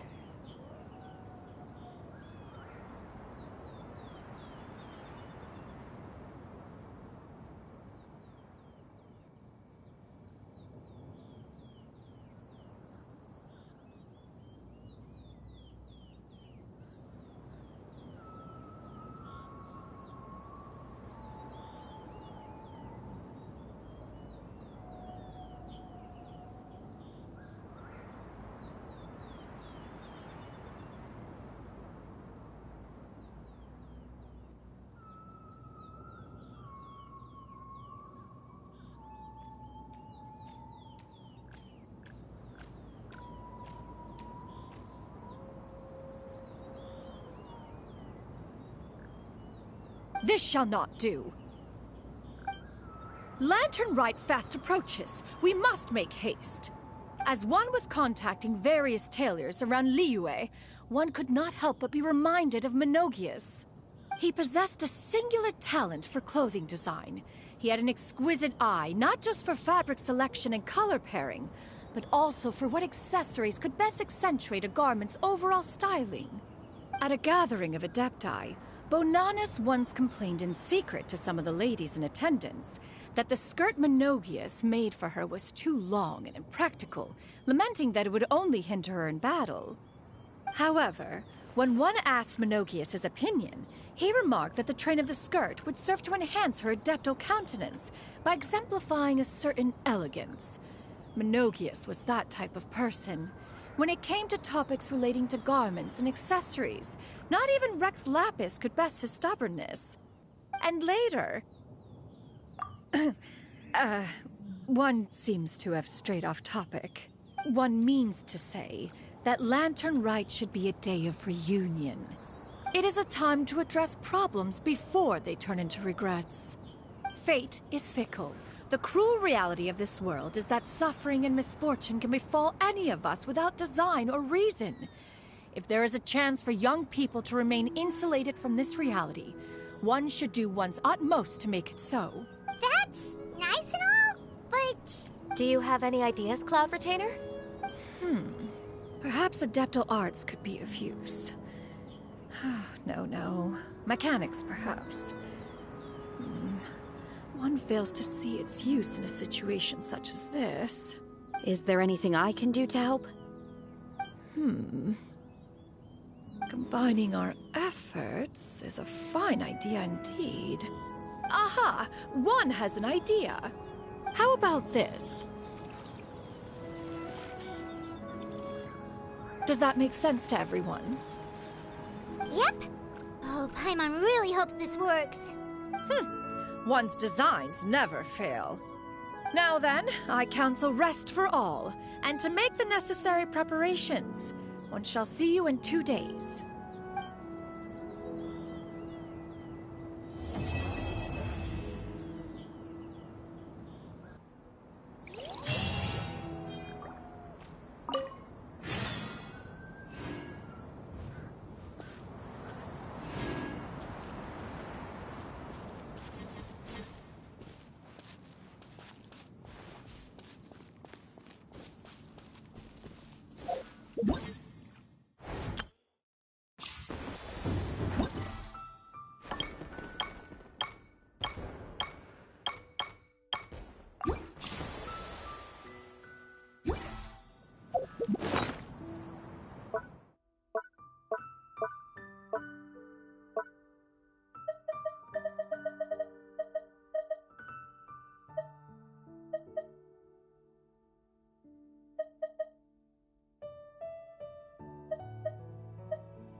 Yeah! Skyward! Scatter!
It's time to carry out the plan! Let's go find Gaming. Hope everything goes well.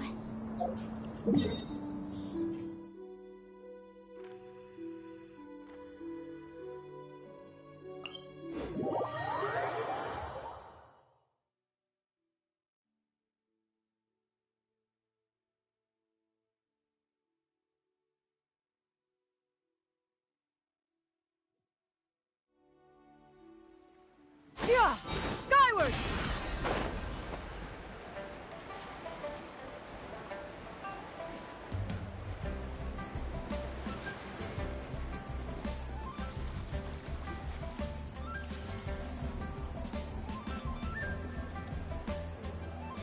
Hi, Gaming!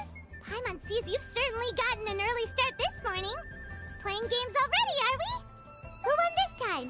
You the one buying dim sum again? Hey, when you put it like that, it makes it sound like I'm always the one losing. Ah, perfect, you're all here. There's an important commission I need your help with.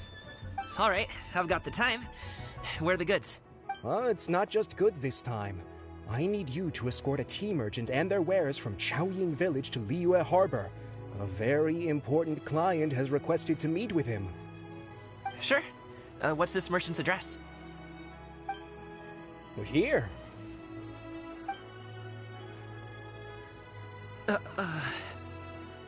If the client's that important, then this must be a very crucial, very pressing commission, right? Of course, the sooner you complete it, the better. I would advise you to depart as soon as possible. All right, don't work too hard now, Longjo. We'll set off then.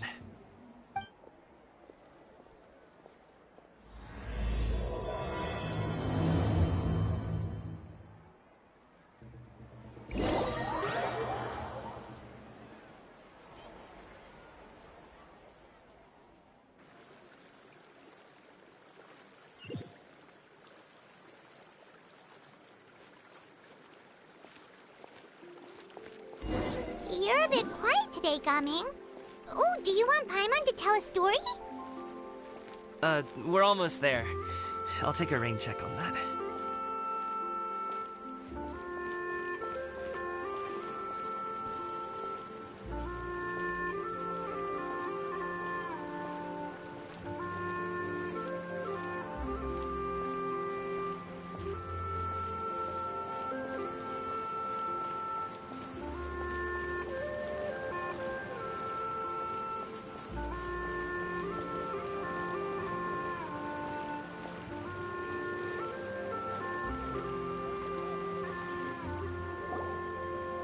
Hello, you must be the tea merchant heading to Liyue Harbor. We're here to escort you.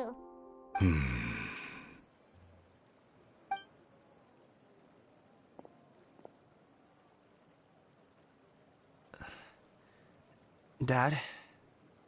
Oh,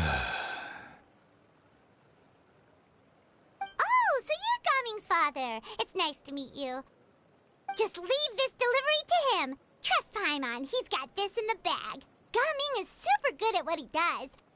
Everyone at the Secure Transport Agency says as much. Even the Ministry of Civil Affairs has nothing but good things to say about him. Seems like you've made some sort of name for yourself at least. The goods are all in order? Yes, they're all here. Then let's get going. A very important client has asked for you by name. You kinda have to come with us. Paimon doesn't know how we would explain ourselves if you just didn't show up. Plus, you'd be missing out on a huge money-making opportunity. I see. I suppose I will have to trouble you all to escort me, then. Let's go.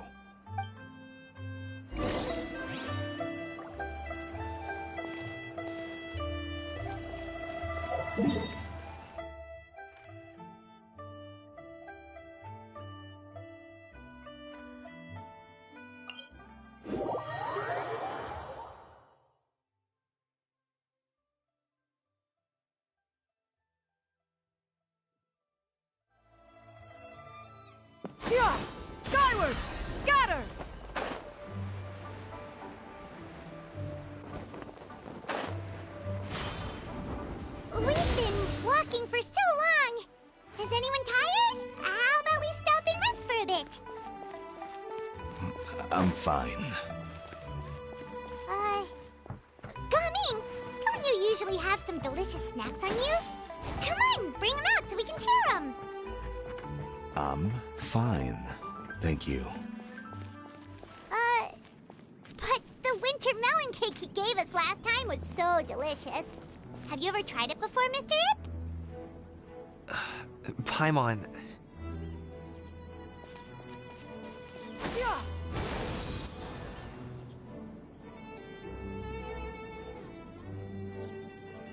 This place looks nice and open. Why don't you all rest here for a second? Huh? What about you? You're not going to join us? I'm not tired. I'll keep watch. Oh, but... Just let him go.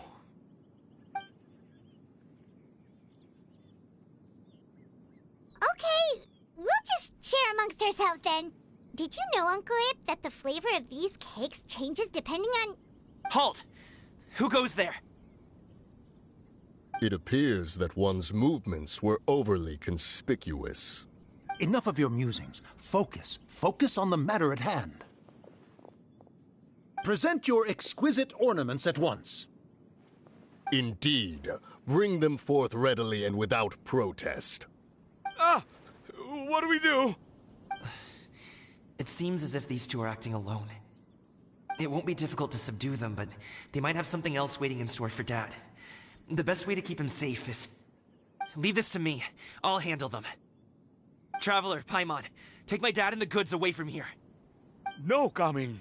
It's too dangerous. This is what I do.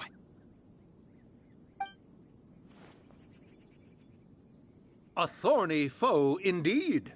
Let us depart and seek a target softer in blows and disposition. Don't think I'm gonna let you off so easily. Away! Let us away! Coming! Don't worry, he's a great fighter. Paimon's even seen him take down a dozen or so treasure hoarders all by himself. But Gaming, if he had just stayed by my side and learned the family trade, he wouldn't have to put himself in such dangerous situations. We just have to trust him. Let's go on ahead. We'd best get away from here, in case there are other bandits in the area waiting in ambush. All is going to plan.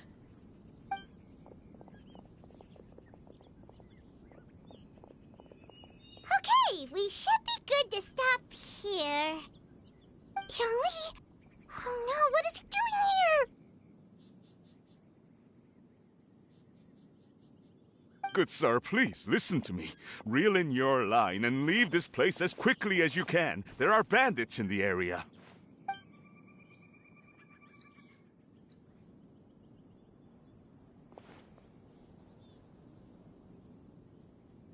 Bandits? Acting in broad daylight? Oh. Ah, I see. It appears many people are catching a chill as of late. If your throat is bothering you, Paimon, perhaps some tea and rest are in order. Nope, no need. Paimon's fine. She just, had some cake stuck in her throat.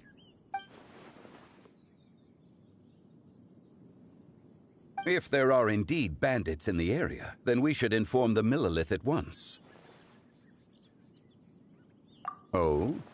Well, if that's the case, such matters are best left to those with the necessary expertise, wouldn't you agree? I suppose you're right.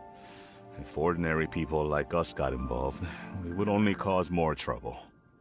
Since we find ourselves otherwise unoccupied in this beautiful area, why don't we find a quiet place to relax while we wait for good news? That would be lovely.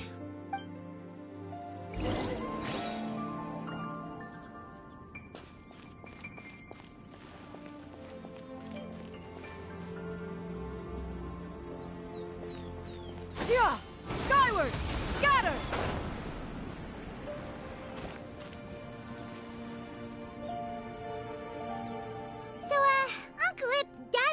reason to be worried. After all, Gaming, the guard we mentioned, is his son. Gaming. The name sounds somewhat familiar. Ah, yes. That is the name of the Usho dancer who has been performing around Liyue Harbor recently, is it not? Oh, have you seen him perform? Indeed. I cannot help but admire his skill. He truly encapsulates the spirit of the Suani. Usho dancing has become more well known in Liyue Harbor recently. However, although performers are seeing budding success, they have no doubt had to face many hurdles along the way. One's not so easily understood by spectators such as ourselves. If you ask me, what truly deserves admiration is perseverance in the face of adversity. That is a rare attribute indeed. I have heard many of my acquaintances praise Gaming for his kind, selfless, and courageous disposition. To have a child so accomplished and upright, you must be a very proud parent indeed, Uncle Ip.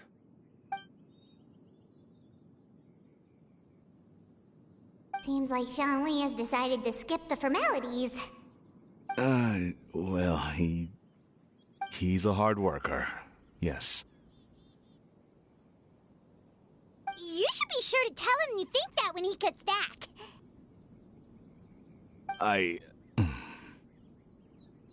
Your son is young yet. It's normal for someone his age to be a bit hot-headed. It's understandable to find talking about such things in person difficult. If there's a particular sentiment you wish to convey, perhaps we could pass it along for you. No. It wouldn't be right to ask that of you. This thing between us has festered for many years now. In truth, there are some things that simply aren't easy for us to talk through. I've been in the tea business for most of my life, and I always hoped my child would do the same. Otherwise, how would he support himself? Over the past few years, I heard how well he was doing for himself as a guard. How his work was taking him to farther and farther off places. I also heard that he never gave up on Wushu dancing. It made me happy. But I was also worried. When you're young, you can handle all that physically taxing work and manual labor. What young person isn't capable of making a living that way? My concern is what happens when you get old. Every time I get to thinking like that, I cannot help but be reinforced in the belief that I was right. I often regret introducing him to Wushu dancing as a kid. If I had known how things would turn out, I would have never taken him to see those performances in the first place. It is only natural for a parent to strive to send their child down the right path. No one would begrudge you that sentiment, Uncle Ip. You need not worry. You seem quite young, Mr. Zhongli. Yet you speak with such wisdom. Perhaps I have misjudged your age. Your words are too kind. Truth be told, one of my old friends has several grown daughters. Rather than fretting about their future, however, she prefers to let them find their own way. Then she's more easygoing than I could ever be. I fear I lack such an open mind. I meant to say earlier, there is no need to be so polite. Feel free to call me by my name, Ipdak. Sure. So, do you also think I fret too much, Mr. Zhongli? That's not exactly what I was hoping to convey. Only a fool would ask a parent not to worry about their child. But think of it this way. Raising a child is not unlike flying a kite. Hold the string too tight, and it can no longer soar. As my friend once said, if your children are aiming for the stars, clipping their wings will only cause them to come crashing down. You need to let out the line for a kite to soar. It seems I was too stuck in my ways. You need not reproach your heart for caring. You simply need to loosen your hold a little. Indeed, with such a big heart, why not allocate the time you usually spend worrying about Gaming to the pursuit of other things, like going for a stroll, drinking tea, or taking in the scenery? You never know what surprises could be in store. Things can change in the blink of an eye. The blink of an eye, you say? Do things change so quickly? Children grow up in quite the same way, do they not? Day after day, year after year, sometimes in the blink of an eye, but always when you least expect it. As a father, I'm sure you know that best. Yes, you can say that again. 1 second, Gaming was a kid. The next thing I knew, he was ready to fly the nest. Zhongli certainly has a way with words.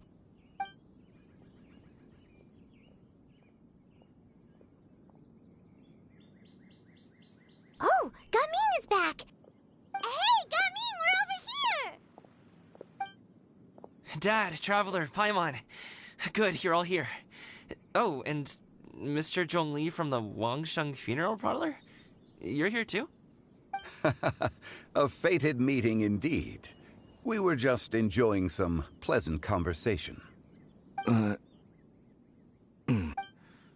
Is everything resolved? Well, you could say that. What does that mean? Traveler, Paimon, come with me. I need to talk to you. Huh? Oh, okay. I'll come right out and say it. Those two bandits, you sent them, didn't you? So, that's how we're starting off? Can't look me in the eye, huh? Guess I'm right then. Okay, but how did you know? At first, their mannerisms seemed a bit stilted. But once I got close, it was obvious that they possessed great skills. I was right on their tail, and it should have taken only a few steps to catch up to them, yet somehow, I was never able to close that distance. People with that level of skill would have gone about things differently from the start, like sneaking up on us while we were distracted. Unless, of course, their real motive was to lure me away from the group all along. Wow, you're pretty quick on the uptake. I just have a lot of experience. I've dealt with many a ruthless bandit in my time, but I've never seen ones like them. In the end, I told them they would make good guards if they ever wanted to get back on the straight and narrow, and that they could hang out with me in Liyue Harbor anytime. You ever consider you might be a little too good at making friends? I'm guessing you guys were trying to help resolve things between my dad and me? I appreciate it, I really do, but this conflict between us has been going on for a long time. Even if those two were real bandits, and I was able to subdue them and show them what I was capable of, it wouldn't change anything. You've seen the way he talks to me. It's not like that at all! Your dad really cares about you. You should see the way he talks about you when you're not around. Zhongli was talking things through with him, and he nearly agreed to let it go. You don't believe us? He won't let it go. He can say as much as he wants to other people, but he won't talk to me. I'm certain of it. You told us you wanted to prove yourself to your dad. Why don't you tell him about all the hard work you've done these past few years? Will that even do anything? I'm not sure talking is enough. You won't know unless you try. Just like how you won't know if something is delicious unless you taste it. Listen to us. It's time to put these people skills to good use. You can make friends with anyone, so why not your dad? I'll do my best. You are very knowledgeable, Mr. Zhongli. I'm impressed. Despite my being in the tea industry for several decades, it seems I still have much to learn about the art of tea tasting. You flatter me. It was nothing but a few humble musings. How much tea have you drank since we've been gone? Ipdak and I have found many a common interest. Our friendship, much like a cup of tea, seems to grow stronger the longer it has to steep. Well said, Mr. Zhongli. Gaming, Mr. Zhongli is very knowledgeable. You should take the opportunity to learn from people like him when you're in the city. Huh? Oh, of course. Ahem. Zhongli? I have very much enjoyed our conversation, Ipdak, but I, unfortunately, have some unfinished funeral parlor business to attend to. Oh, I hope I didn't keep you. My apologies for taking up so much of your time, Mr. Zhongli. No need to stay on my account. When you're less busy, let's find a time to meet. I'll treat you to dim sum. It would be an honor. We'll see you off, Zhongli. You two have a nice chat, all right?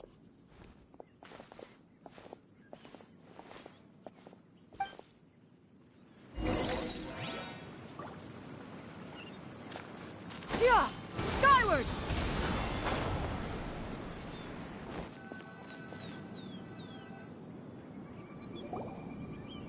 Thanks for helping us talk things through with Uncle Ip. Good thing you were able to pick up on what we were putting down. I have been around the both of you for some time now. You could say I have a certain level of expertise in that regard. As for my role in the conversation, think nothing of it.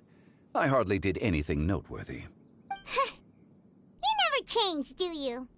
Why did you have us walk all this way? Paimon thought we just had to go far enough to be out of earshot. A friend approaches. Hello. Xiao, you're here too? I've been here the whole time.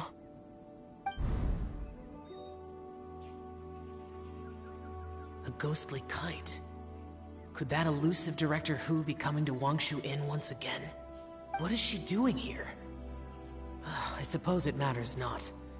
Given her relationship with Rex, well, Zhongli, I might as well go pay my respects.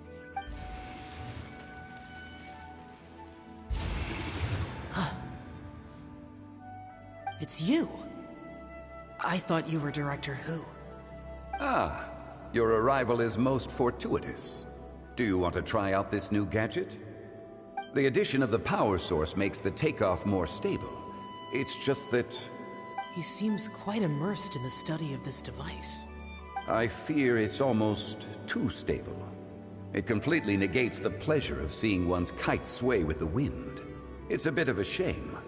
In truth, I'm here because Director Hu dispatched me to purchase some items in preparation for Lantern Rite. I see. Much like she does every year. Much like she'll do next year, I would imagine. Am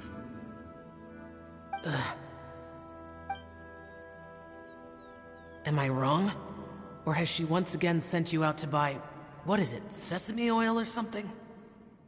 While we're on the subject, I do wonder why she is so obsessed with using sesame oil in the preparation of mixed vegetable dishes for Lantern Rite.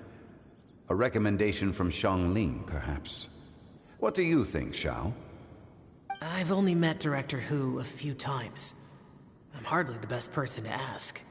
Ah, and is that not a sign that you should visit Wangsheng Funeral Parlor more often? It wouldn't hurt to grace the parlor with your presence now and again, when you are otherwise unoccupied. This one here is a traditional kite, one without any equipped mechanical device. Director Hu tasked me with studying the differences between the two to determine which one is of greater merit. Many hands make light work. Perhaps you could test out the other kite for me? All right. I have made my comparisons. If speed is what you're after, the mechanical kite is the better choice. Wonderful. I shall pass that information along to Director Hu. I'll leave these two kites with you. Perhaps you can find a few friends with which to partake in the activity.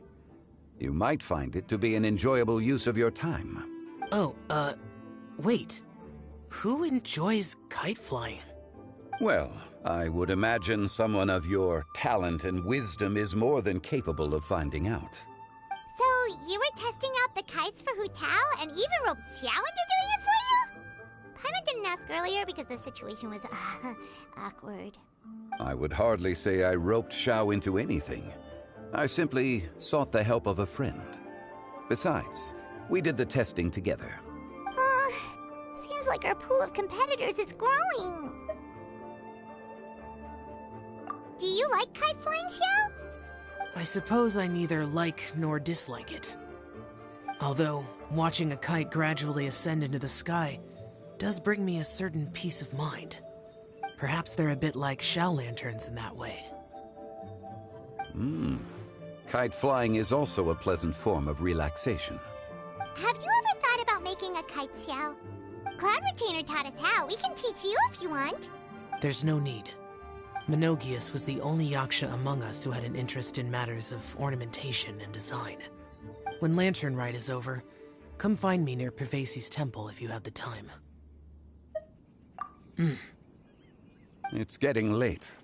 I should go inform Director Hu of our findings. How's she been, by the way? Be sure to say hi to her for us. The last time I spoke to her, she mentioned that she would be visiting Chaoying Village in a few days. If you have the time, perhaps you could also make the trip. If you happen to run into her, you can pass along your regards in person. We'll keep that in mind. Take care, Zhongli. See you later. See you next time.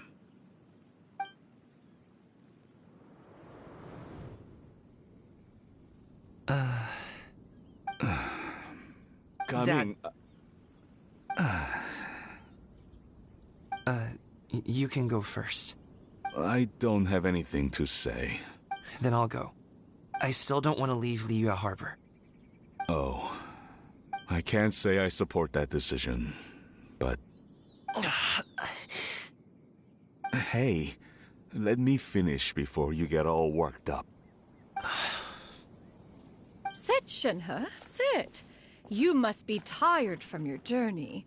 Shall I pour you a cup of tea, or would you prefer something else to drink? No need. I'm not tired. They're gone, Master. Perfect. The time is nigh for us to make an appearance. Do you remember the plan one recounted to you?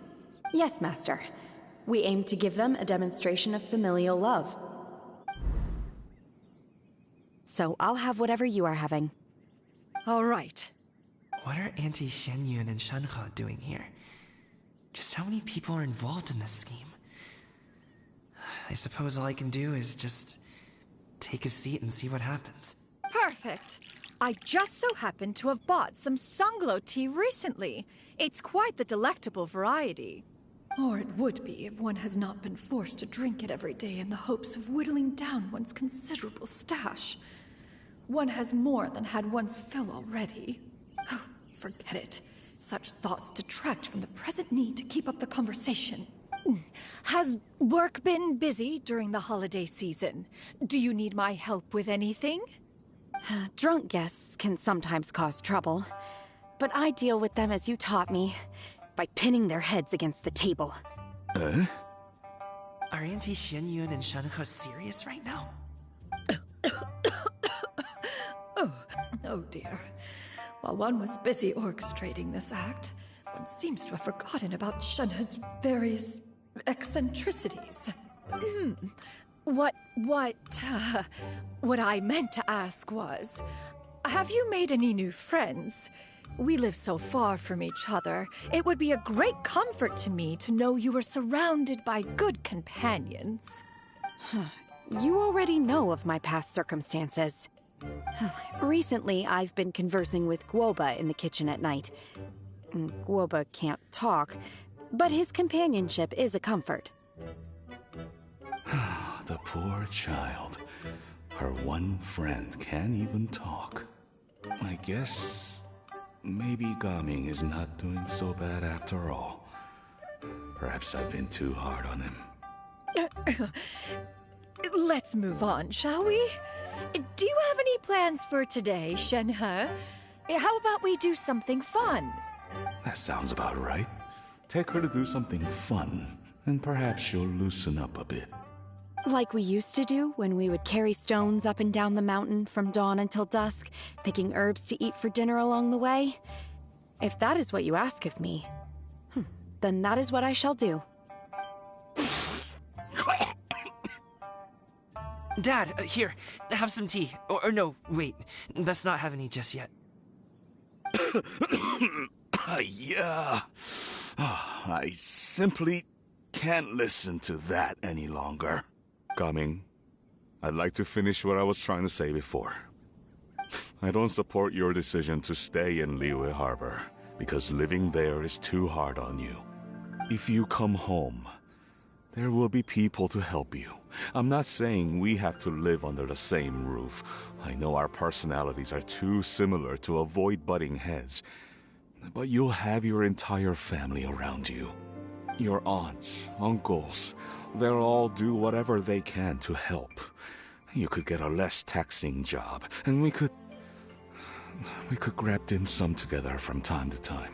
Huh. I didn't know dim sum was such an important affair, Master. Shh. Just think about it, okay? You don't have to decide now. Dad really has changed a lot. He would never have said these things to me before. But thank you, Dad. It's been long enough, don't you think? Oh, Paimon sure hopes they've made up by now. Oh, they're drinking tea in silence. That's not a good sign. Did Xianyun's plan not work after all? Hey, you two! Paimon's sorry we were gone for so long. We got to chatting with some friends and didn't realize how much time had passed. Perfect timing, actually. We seem to be just about done here. Yep, let's go. I'll get the bags. Gaming has grown a lot taller, hasn't he?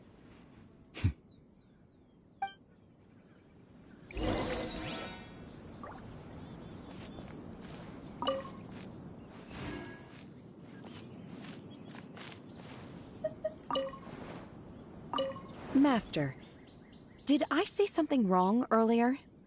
I tried to go along with your questions, but when I saw how you and that man reacted, I started to wonder. Not at all. Certain unforeseen variables may have presented themselves along the way, but the outcome proved favorable. The plan was a success. Then I helped? Naturally. Your purity of spirit is one of your greatest strengths, Shenhe. You need not change who you are.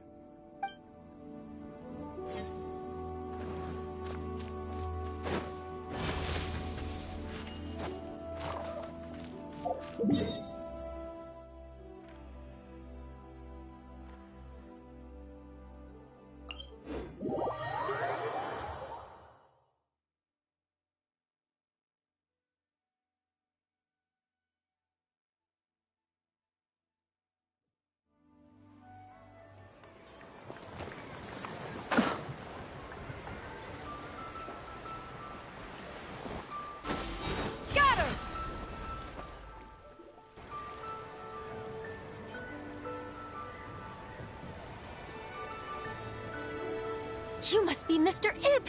Thank you for coming all this way. My name is Charlotte, and I'm a reporter from Fontaine. You can find me writing for the Steambird. I invited you here not just to purchase your fine tea, but also with the hope that you might be willing to sit down for a short interview. What do you say? An interview? To advertise my teas? I suppose you could think of it that way. We Fontainians are big tea drinkers, too. The Fontaine Market. Then I'll need some time to adequately prepare. Perhaps we could sit down and discuss the questions you intend to ask in advance. Of course, of course! Please follow me.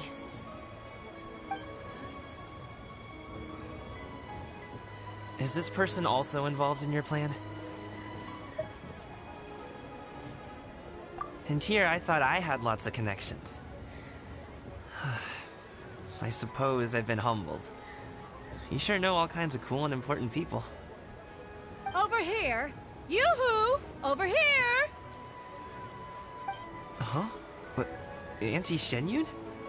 She probably wants to talk about the next phase of the plan. Let's go while your dad is still distracted.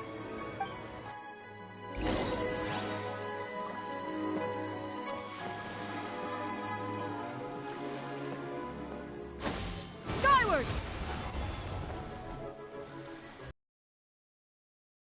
Get that all is going well? Don't worry, Shenyun. Everything is going according to plan. I knew it. I knew that was all an act earlier. Auntie Shenyun is really something. She was so determined to help me. She didn't even care about making herself and Shanhe appear foolish in front of my family. She truly knows how to look out for others. I still have a lot to learn. As for the next step... Oh no! What's wrong, Gaming? Don't tell me you're the ones footing the bill for all that tea. I can't let you do that. Fret not. Reimbursements will be made. Exactly. Think of it more as an investment, as Ningguang would say. We pooled together the Mora so that Charlotte could place the order. She's gonna bring it back to the Steambird as a gift, as well as a sample of the regional specialty.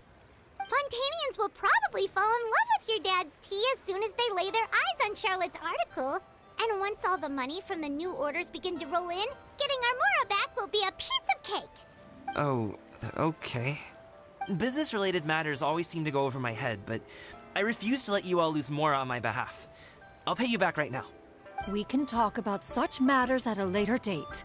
There are more important matters for you to consider at the moment, are there not? Yes. I've been thinking about it the whole way here. I have an idea, but I'd hate to cause even more trouble for all of you. That is for us to decide. Yeah, we're all friends here. Plus, we wouldn't be here if we didn't want to help, right? Just tell us about this idea of yours. Okay. So, it's like this.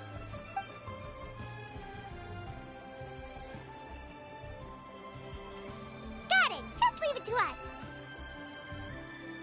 Let's split up and make it happen.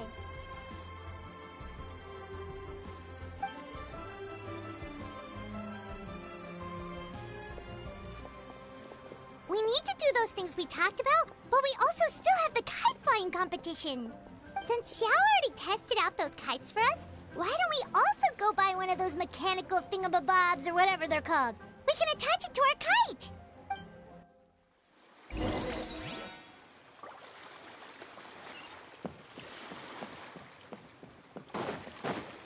Yeah!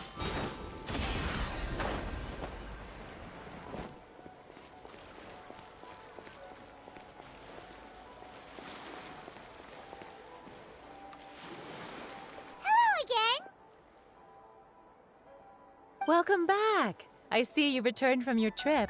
I really do have to thank you for all your help from before. Thanks to you, my daughter was able to build a kite with her grandmother that very same day. She even wrote a long letter telling me how much she loved it. Oh, you should really be thanking Gaming, not us. I'll be sure to. And are you here to buy a kite? Please, take your pick. Oh, we already have a kite. We wanted to buy one of those, device thingies from Fontaine. Do you sell them separately? Yes. Here you go. Please, take it, free of charge. The directions are in the box. It's not hard to install at all. It doesn't feel right for us to just take it. Well, nor would it feel right for me to take your Mora. Good luck in the kite flying competition. I'll be rooting for you. All right then, thank you.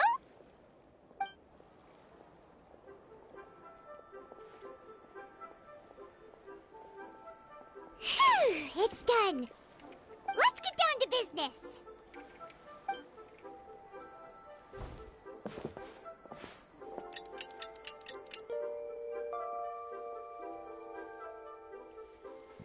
Looks like we finished everything we needed to do. Let's find a good place and put this thing into the sky. I've got a bunch of interesting gadgets, all from my time.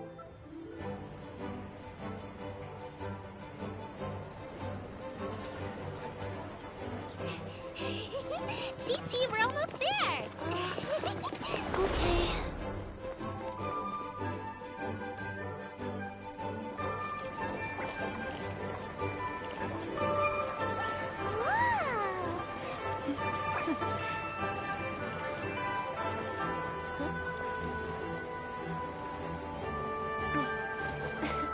Come here, allow me. The Lantern Rite is as festive as ever!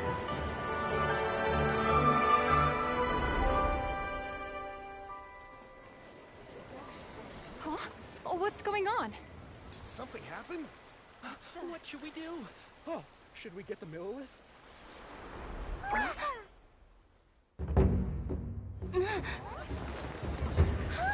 What's that?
Have I taken that many pictures already?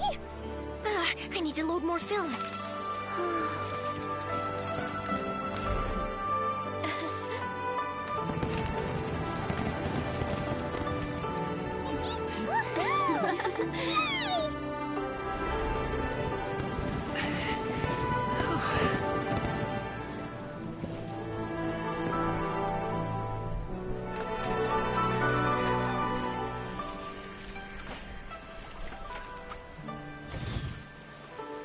Wait, the wind.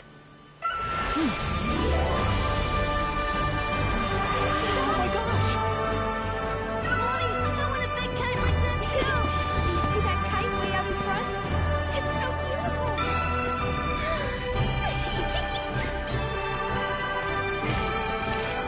Happy Lantern Rite. Happy Lantern Rite.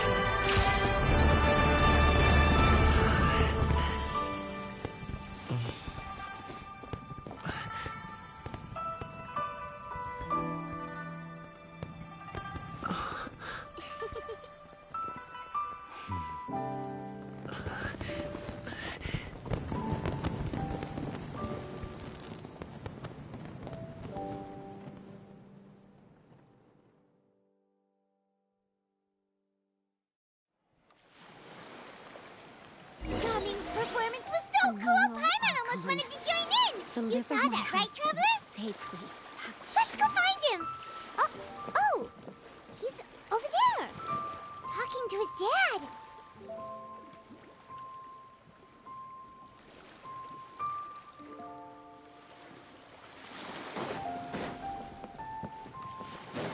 Yeah! Interesting gadgets. All from my time.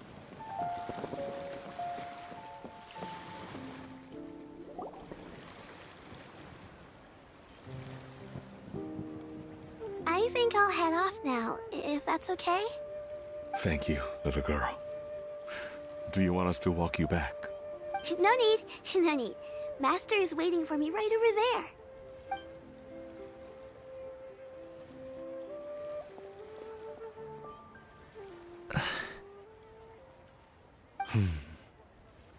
Son.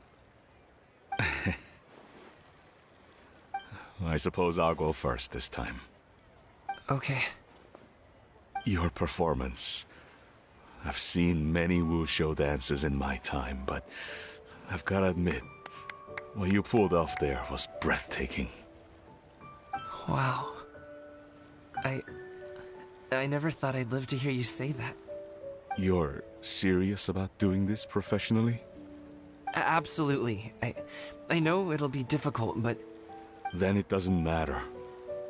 What I mean to say is, of course it'll be difficult. But if that's your decision, if that's your dream, then it doesn't matter how difficult it is.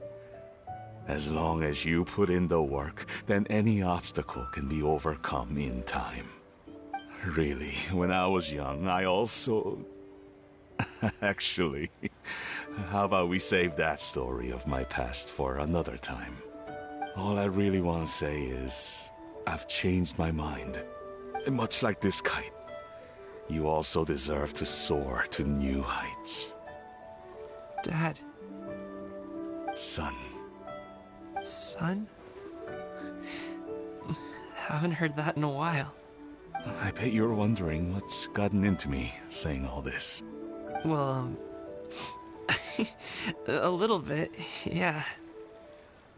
Anyway, I know I've never found the chance to say this before, but... to me, Gaming, you've always been a great kid. Alright, that's everything I've got. Did you have something you wanted to say, or...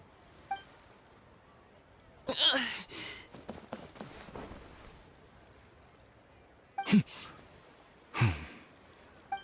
the two of them talk things through like this really gives Paimon a sense of accomplishment.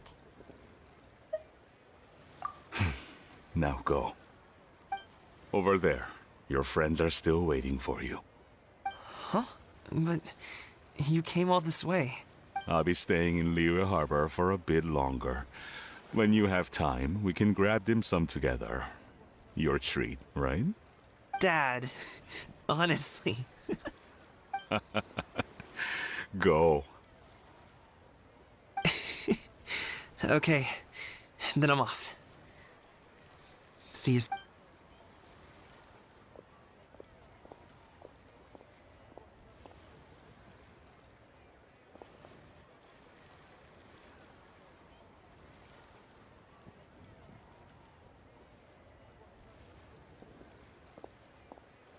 That's quite the smile you've got there, Gaming.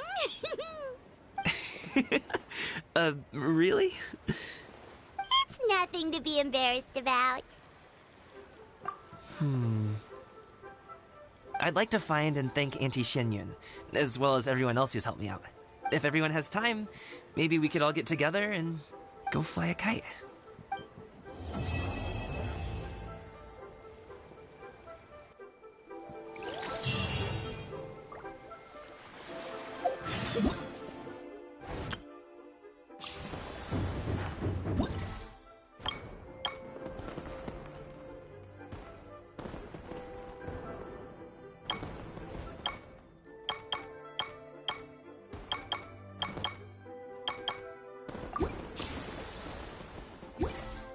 Peace prevails throughout the land, and all things are made new, as buds in the spring. This is an auspicious era for humanity.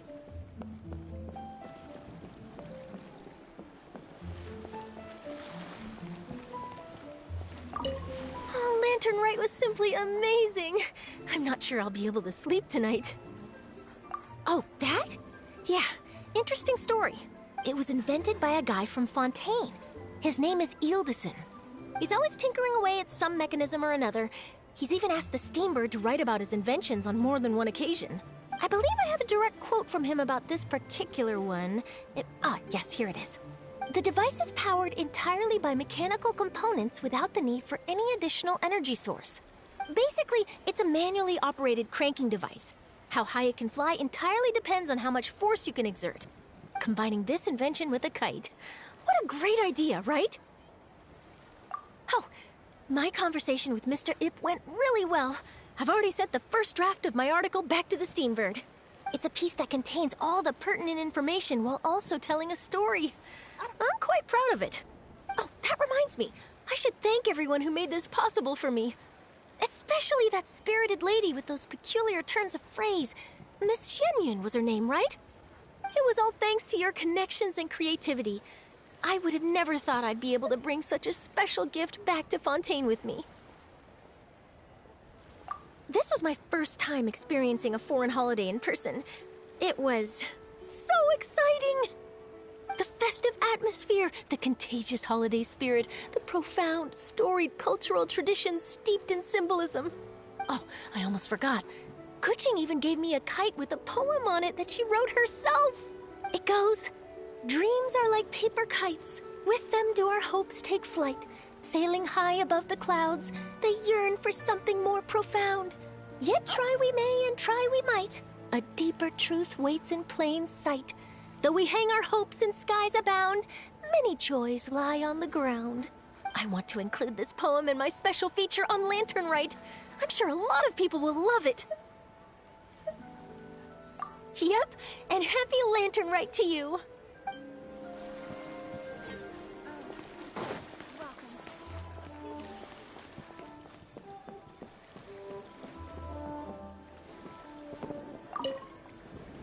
Given your present countenance, one presumes you are missing some old friends again. One cannot help but be reminded of them. Pray speak. Unburden yourself of these sentiments. One simply wishes Menogius were alive to witness such peace alongside us. He was so skilled in matters of craftsmanship.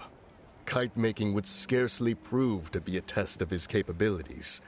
Were he yet amongst the living, he could have opened a kite stall. One is certain it would have been an establishment rich not only in profit, but also esteem. And if, as in the past, he were unable to involve himself in matters of the mortal realm, we could sell the kites in his stead. When we finished, we could bring him back wine and partake in drink and good company. Mooncarver, those are now but fond moments in our memories. Indeed. The dead are gone, so, as the representatives of the living, let us take in the sights for a bit longer, if just for his sake.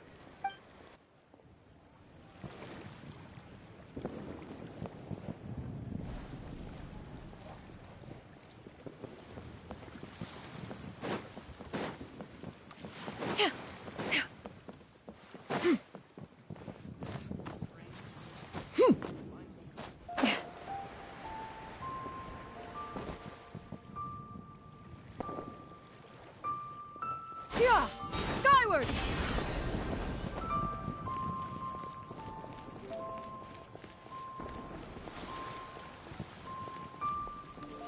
So lively.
Yeah! Skyward! Scatter!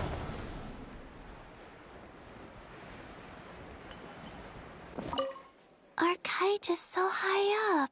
Thank you for inviting me, Yao Yao. I am having a lot of fun. I'm glad. If you want, we can go fly kites some other time, too. The fun doesn't have to end today. Really? How about we do it during the day next time? That way, we can see the design better. When it flies super high up, it will look exactly like a real finch. Okay. Can I?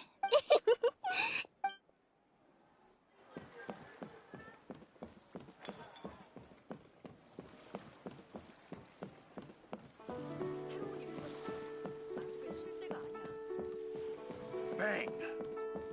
And with that, the fate of the Gurwa Brotherhood was sealed.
Oh, Paimon almost forgot! Didn't Zhongli say Hu Tao was also planning on spending some time in Xiaoying Village?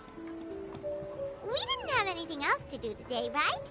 Why don't we go have a look around? Maybe we'll run into her.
Mountain air is so refreshing!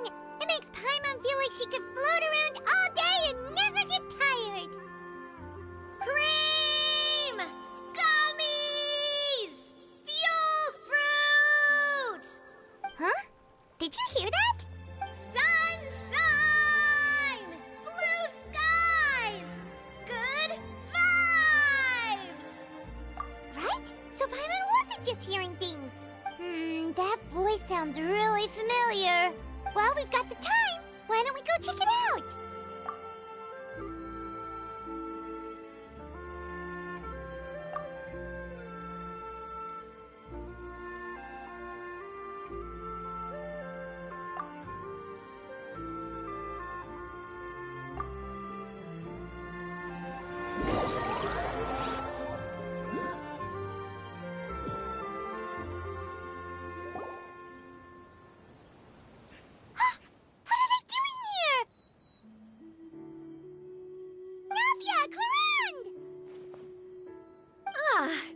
if it isn't my dear partners. See, I told you that something good was going to happen during our travels today.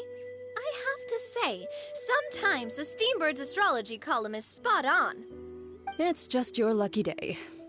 Are you guys also here to catch the festivities? Oh, and that reminds me. Happy Lantern Rite. Happy Lantern Rite. Happy Lantern Rite to you, too!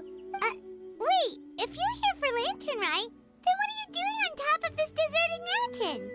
And that voice we heard, that was you, right, Navia? Oh, impressive. You could tell it was me from that far away. You've got good ears. That or your voice is just really loud. Well, of course it is. After all, I'm a boss. Indeed. I suppose it's an asset. Sure is! Having a loud voice is a handy tool when it comes to communication. Wait. That wasn't even Paimon's point. Paimon just wants to know why you two were shouting from the top of this deserted mountain.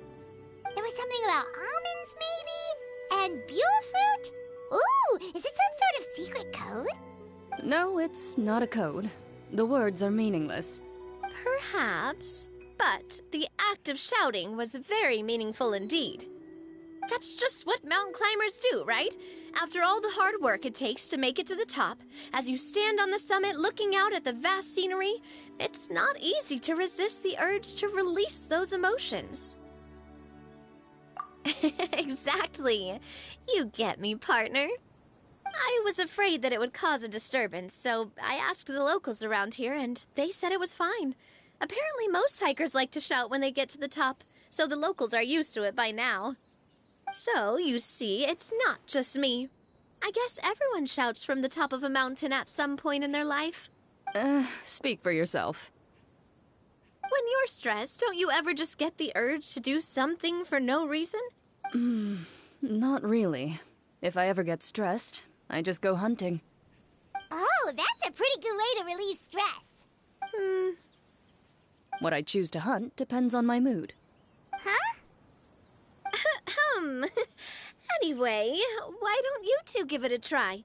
Shout anything you want. It's a real stress reliever. As long as Paimon has clothes on her back and food in her belly, Paimon doesn't think there's any stress that needs relieving. Oh, I bet you guys are just too embarrassed to let loose. No need to be shy. Even Farina was shouting from the top of this mountain earlier. Huh? Did Paimon hear that right? Farina's also here? In Qiaoying Village? Believe in your ears. It is indeed as you heard. Actually, the reason we climbed this mountain in the first place was also because we heard the sound of shouting. Yes, we could just about make out someone yelling things like, "Help me!" and "What should I do?" So we hurried up here to check it out. And what do you know? Miss Farina was standing right there, all red in the face. She practically sprinted back down the mountain the minute she saw us. That reminds me. I believe what she actually said was, "So help me, I will figure out what I should do about this script." So, you could actually hear what she was saying? Why didn't you say so earlier? I thought someone was really in trouble. I figured we would come check out the situation either way. Why not let her keep some privacy? Oh, seems like you caught Farina in the middle of some stress relief as well. She probably would have never thought. No, she definitely would have never thought she would run into anyone she knew all the way out here. I think so. We ran into Nervalet on the way here as well, but he was already on his way back, so they probably weren't together. What? Nervalet was here too? What was he doing here? It couldn't have been for vacation. I think it just might have been, actually. But apparently he only stayed for half a day before heading back. He's a very busy man. Neuvillette is not the type to take much time off. Taking even a half day for himself is already a huge step in the right direction. Didn't Charlotte publish an article on the Liyue tea industry recently? Maybe he was inspired to come buy some tea after reading that article. You know, just like you were. My situation is completely different. I'm here because I was asked to accompany you. The tea purchase is simply an added bonus of this location. You Fontanians and your tea drinking. Oh, it's not for me. I lost a bet with Ridesley, and now I have to buy him something. It was just a spur-of-the-moment sort of bet. Ridesley gets really invested in that sort of thing, but he couldn't care less about what he wins in the end. You could give him mint plants that you plucked from the side of the road, and he wouldn't even mind. If only he was that easygoing when it came to talking business. In any case, I'm pretty sure the tea you bought is this region's specialty. What is it called again? Nervalette even mentioned it earlier. Yes, that's the one. You didn't really buy 10 boxes, did you? Please, do I look like someone who would fall for that sort of marketing trap? That reminds me. You guys said you only came up here because you heard my voice, right? I hope it didn't put you out. You must have had other plans for the day. Oh, that's right. Who tell? A few days ago, we heard that a friend was going to be in Qiaoying Village, so we decided to come and see if we could run into her. Oh dear. We've been chatting for quite some time. I'm sorry for keeping you. That's good. We should probably head out and look for Hu Tao. No need to stay on our account. We just got up here, so we're gonna stay around for a little longer. Go and meet your friend. We can meet up in Qiaoying Village later. Sounds good. We're gonna head down the mountain then. See you later!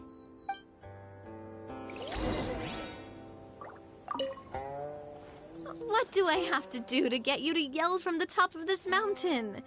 Name your price. You really want to hear it that bad, huh? I'm just curious is all. I have a feeling you'll say something amazing. I will pass. I prefer to let actions speak louder than words.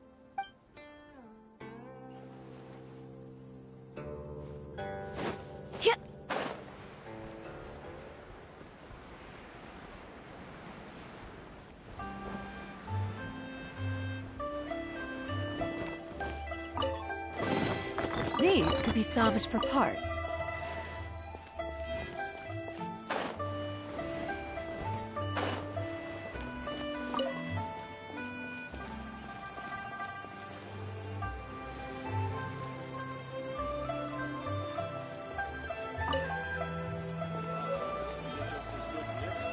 Yeah!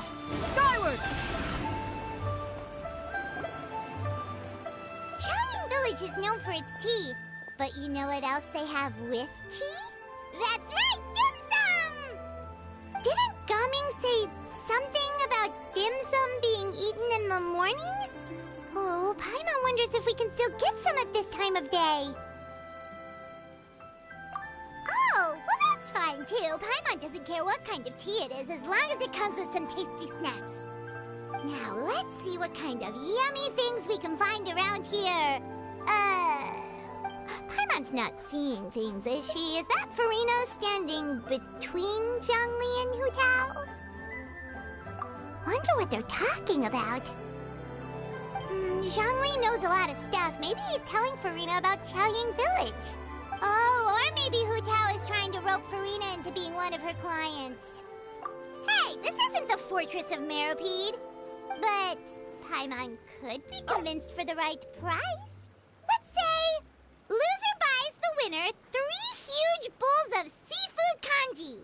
Since Zhongli is there, Paimon bets things are pretty tame. It's decided then. Paimon votes for tour guide Zhongli. Alright, no time to waste. Let's go see who's right.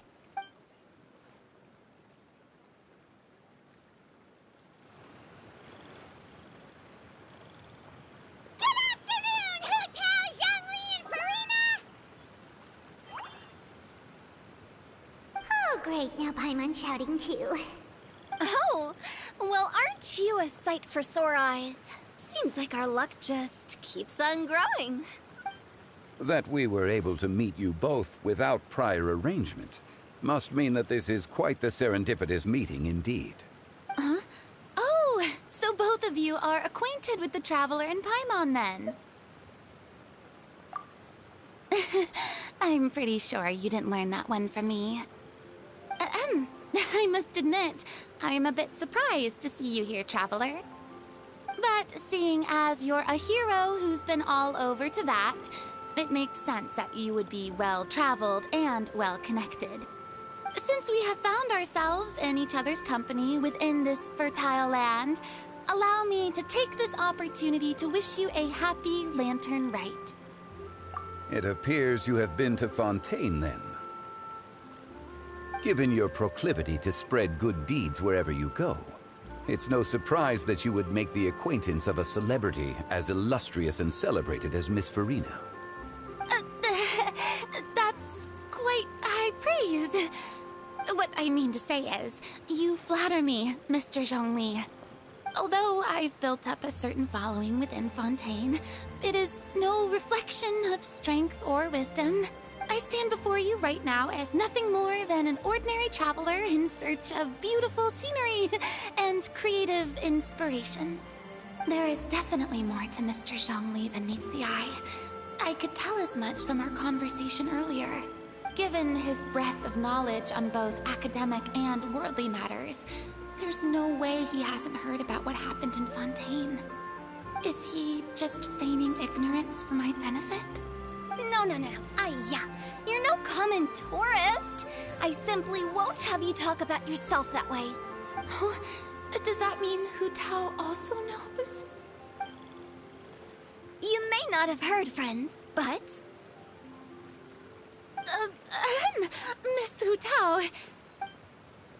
Miss Farina is now one of my esteemed clients. Yep.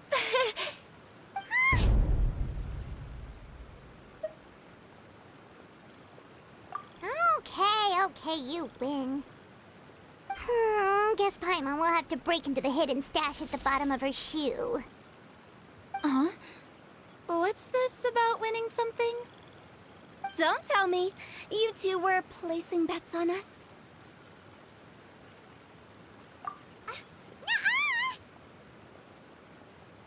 We just saw you guys standing on the side of the road and couldn't help but take guesses as to what you were talking about. Oh, I see. That means you, my friend, must have guessed that I was trying to promote my business to Miss Farina. That I do, my friend. What was Paimon's guess then? Paimon thought Zhongli was showing the newbie around.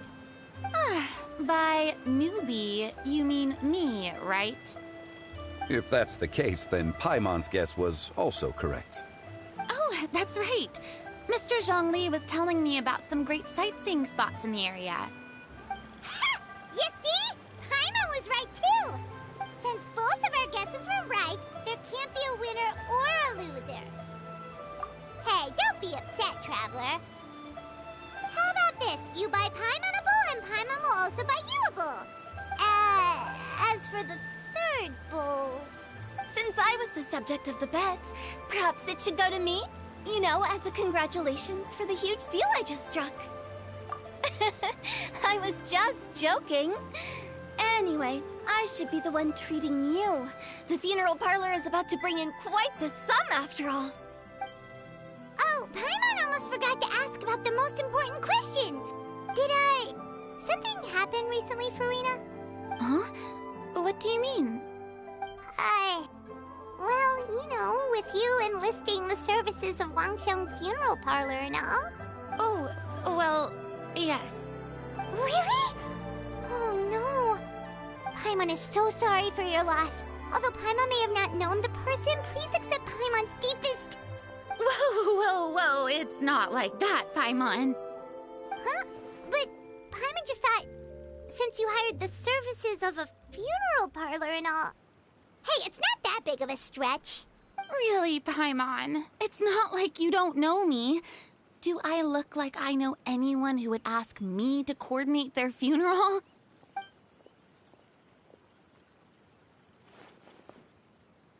Miss Hu Tao is simply helping prepare some props for my film. Not too long ago, I read a collection of horror stories from Liyue. The content was spectacular. In fact, I still feel the need to sleep with the light on even now. Anyway, that's not the point. Now that Fontaine's biggest star has returned to the stage, I I figured it's about time the industry enjoyed a breath of fresh air. Hey, that's pretty good. I'll have to remember that for my ad posters. Oh, Paimon sees. That makes a lot of sense. So, did you come to Liyue just to enlist the services of Longsheng Funeral Parlor? Well, not exactly. My original plan was to just relax and enjoy the sights. But then I ran into Miss Hu Tao and Mr. Zhongli, and well, you know the rest. I suppose it was meant to be. It was a fated meeting indeed. Zhongli sure loves his lofty turns of phrase. But if you ask me, it's all thanks to that man who stopped to ask for directions. Oh? Who was it? It's someone you know. Wanna take a guess? What? How did you guess that on your first try? Very impressive, my friend. Your guessing game is spot on today.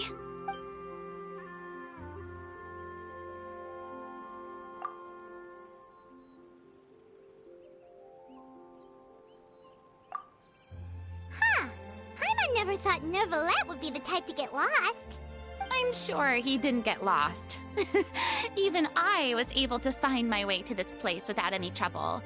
He was already getting ready to leave by the time I arrived. He just wanted to ask someone about the quickest way to get back to Fontaine. Yup, that's exactly what he asked. This area is full of mountains and rivers. It's normal to not know the fastest route. So, were you the one that pointed him in the right direction, Hu Tao? Of course. I'm also a guide of sorts, you know. So naturally, I also have a great sense of direction. But, speaking of your friend... What about him?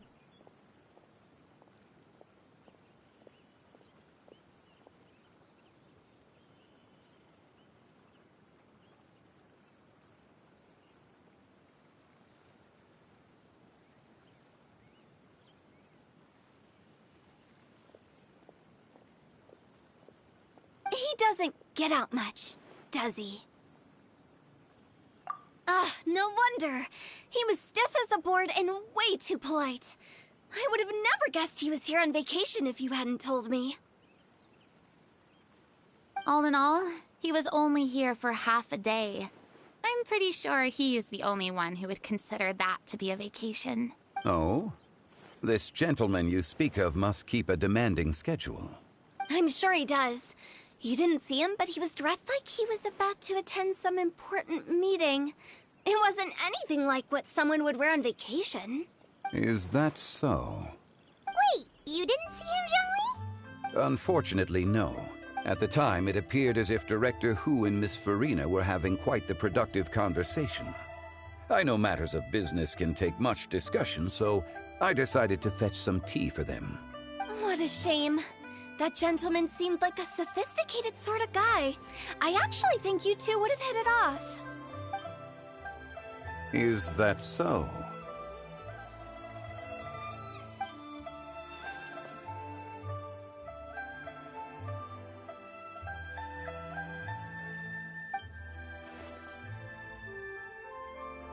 Hmm?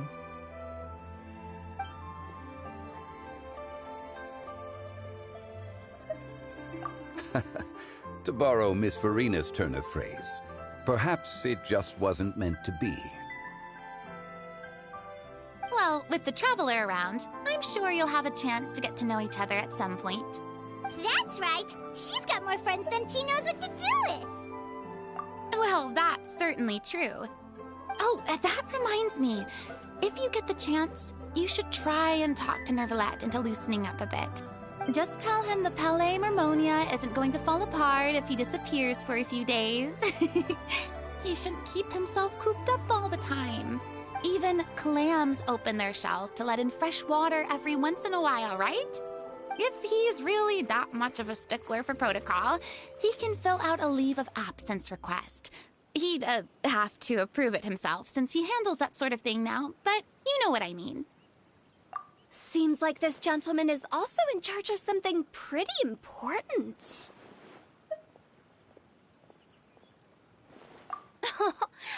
never heard of a demon that boring before. In my experience, a leader needs to be able to roll with the punches. That also includes knowing when and what to prioritize. It seems like your friend still has a lot of growing to do. If I remember correctly, he's already several thousands of years old. You're quite right, Miss Hu Tao. Oh?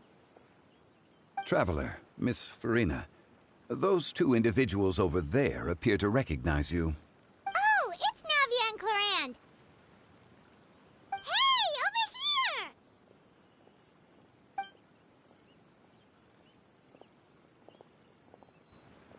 We saw you all chatting over here, and we're wondering if we could join in. Please, excuse the interruption. Oh, so polite. No apologies necessary. Any friend of the Traveler and Miss Farina is a friend of mine. Ah, straight to the point. I like it.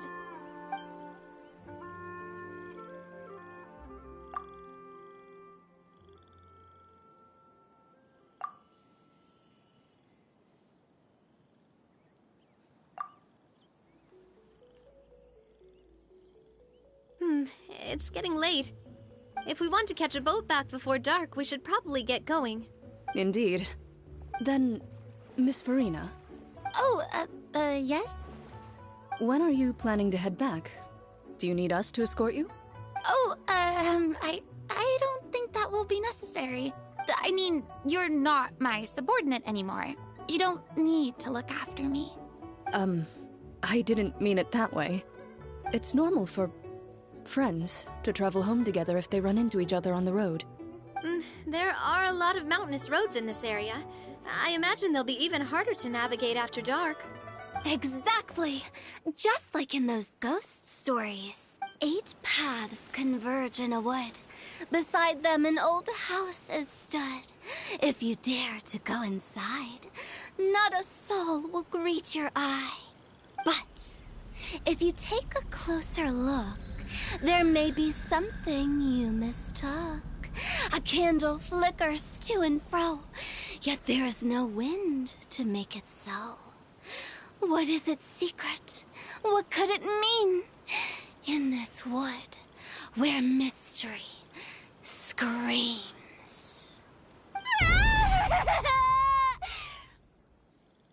My dear demoiselles, ladies, no, I mean friends, please take me with you. Of course. Gotta say, Farina, you are really quite the character. By the way, did I hear you mention that Clorand used to work under you? Then you must have also been a leader at some point.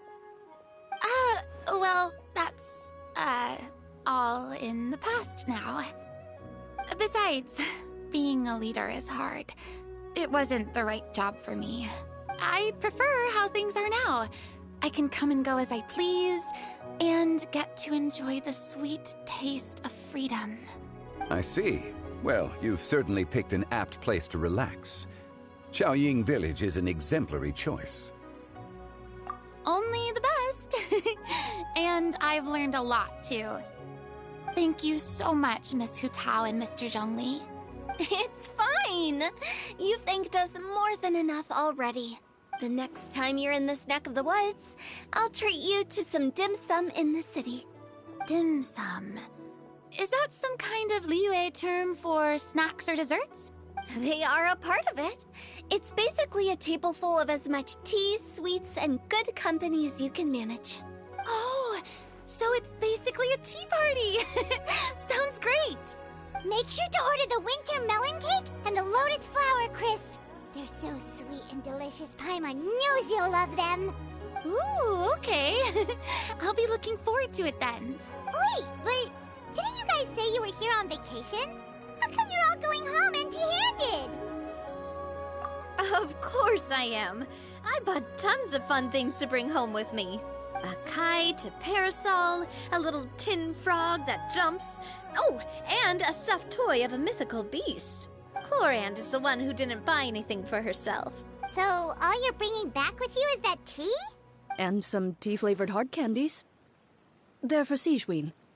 Chlorand isn't much of a shopaholic. Well, one of us has to practice restraint.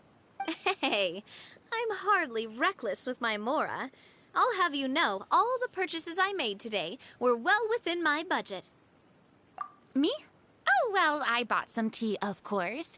I just had to try all the varieties recommended in the Steambird. Other than that, just some bits and bobs, you know. A little bit of this, little bit of that. They should all be things I can use, I think. Now Paimon's even more confused. If you bought that much stuff, where did it all go? Into one of Linny's magic packets? Oh, actually... Monsieur Neuvillette took them with him. Oh, so that's what happened. Wait, what? Why did he take them? He's not hoarding treasure, is he? That's quite the imagination you've got there, Paimon. Monsieur Neuvillette just saw the amount of bags we had and offered to take them back for us. I felt a bit bad at first, but, I really did have a lot of stuff. He even offered to deliver my gifts to the Fortress of Meripede for me once he's done with the day's work. Neuvillette is a man of his word. If he says he can do something, then he means it. See, even Chlorand was happy to take him up on his offer. If even his trusty subordinate agreed, then who was I to refuse? Wow, he seems like a real gentleman. Maybe he's not as uptight as I thought. If only the funeral parlor had an employee as thoughtful, proactive, and responsible as him. Right, Zhongli? Indeed. Chlorand said Neuvillette offered to deliver her gifts to Risley. So if we go to the entrance of the Fortress of Meripede, maybe we'll run into Neuvillette. But we don't know exactly when he'll show up.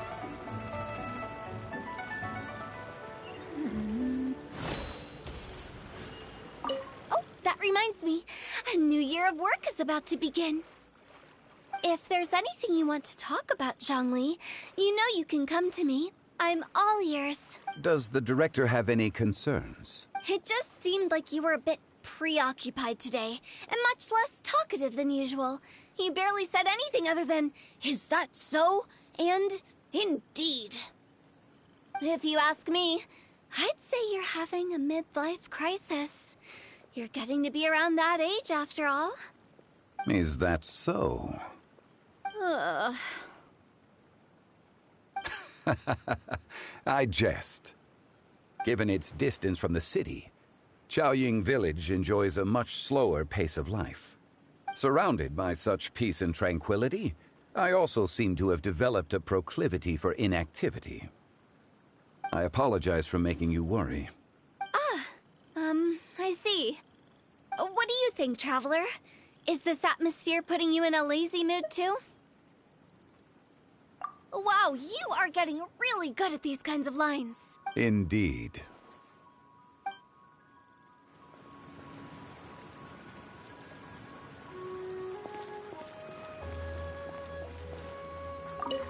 Well, everyone, make sure that you've got all your belongings with you before we leave. If there's any souvenirs anyone still wants to buy, the time is now. Reliable as ever, Miss President. What is that supposed to mean? Chlorand is right, though. You really are reliable. It's not what she's saying, it's the way she's saying it. I will say, but I never thought you'd be so easygoing outside of work, Chlorand. The tone of voice you use when you're working doesn't exactly make you seem like the type who enjoys interacting with people. Well, I try to keep my professional and private life separate. That includes my behavior. You take care now, Traveler. Paimon. Trying to act cool now, are we? Well, I guess it's not an act for you, is it? You are indeed quite strong. It's been great talking to you all. I'm really glad I decided to come to Chaoying Village. Maybe we could go on another trip together sometime?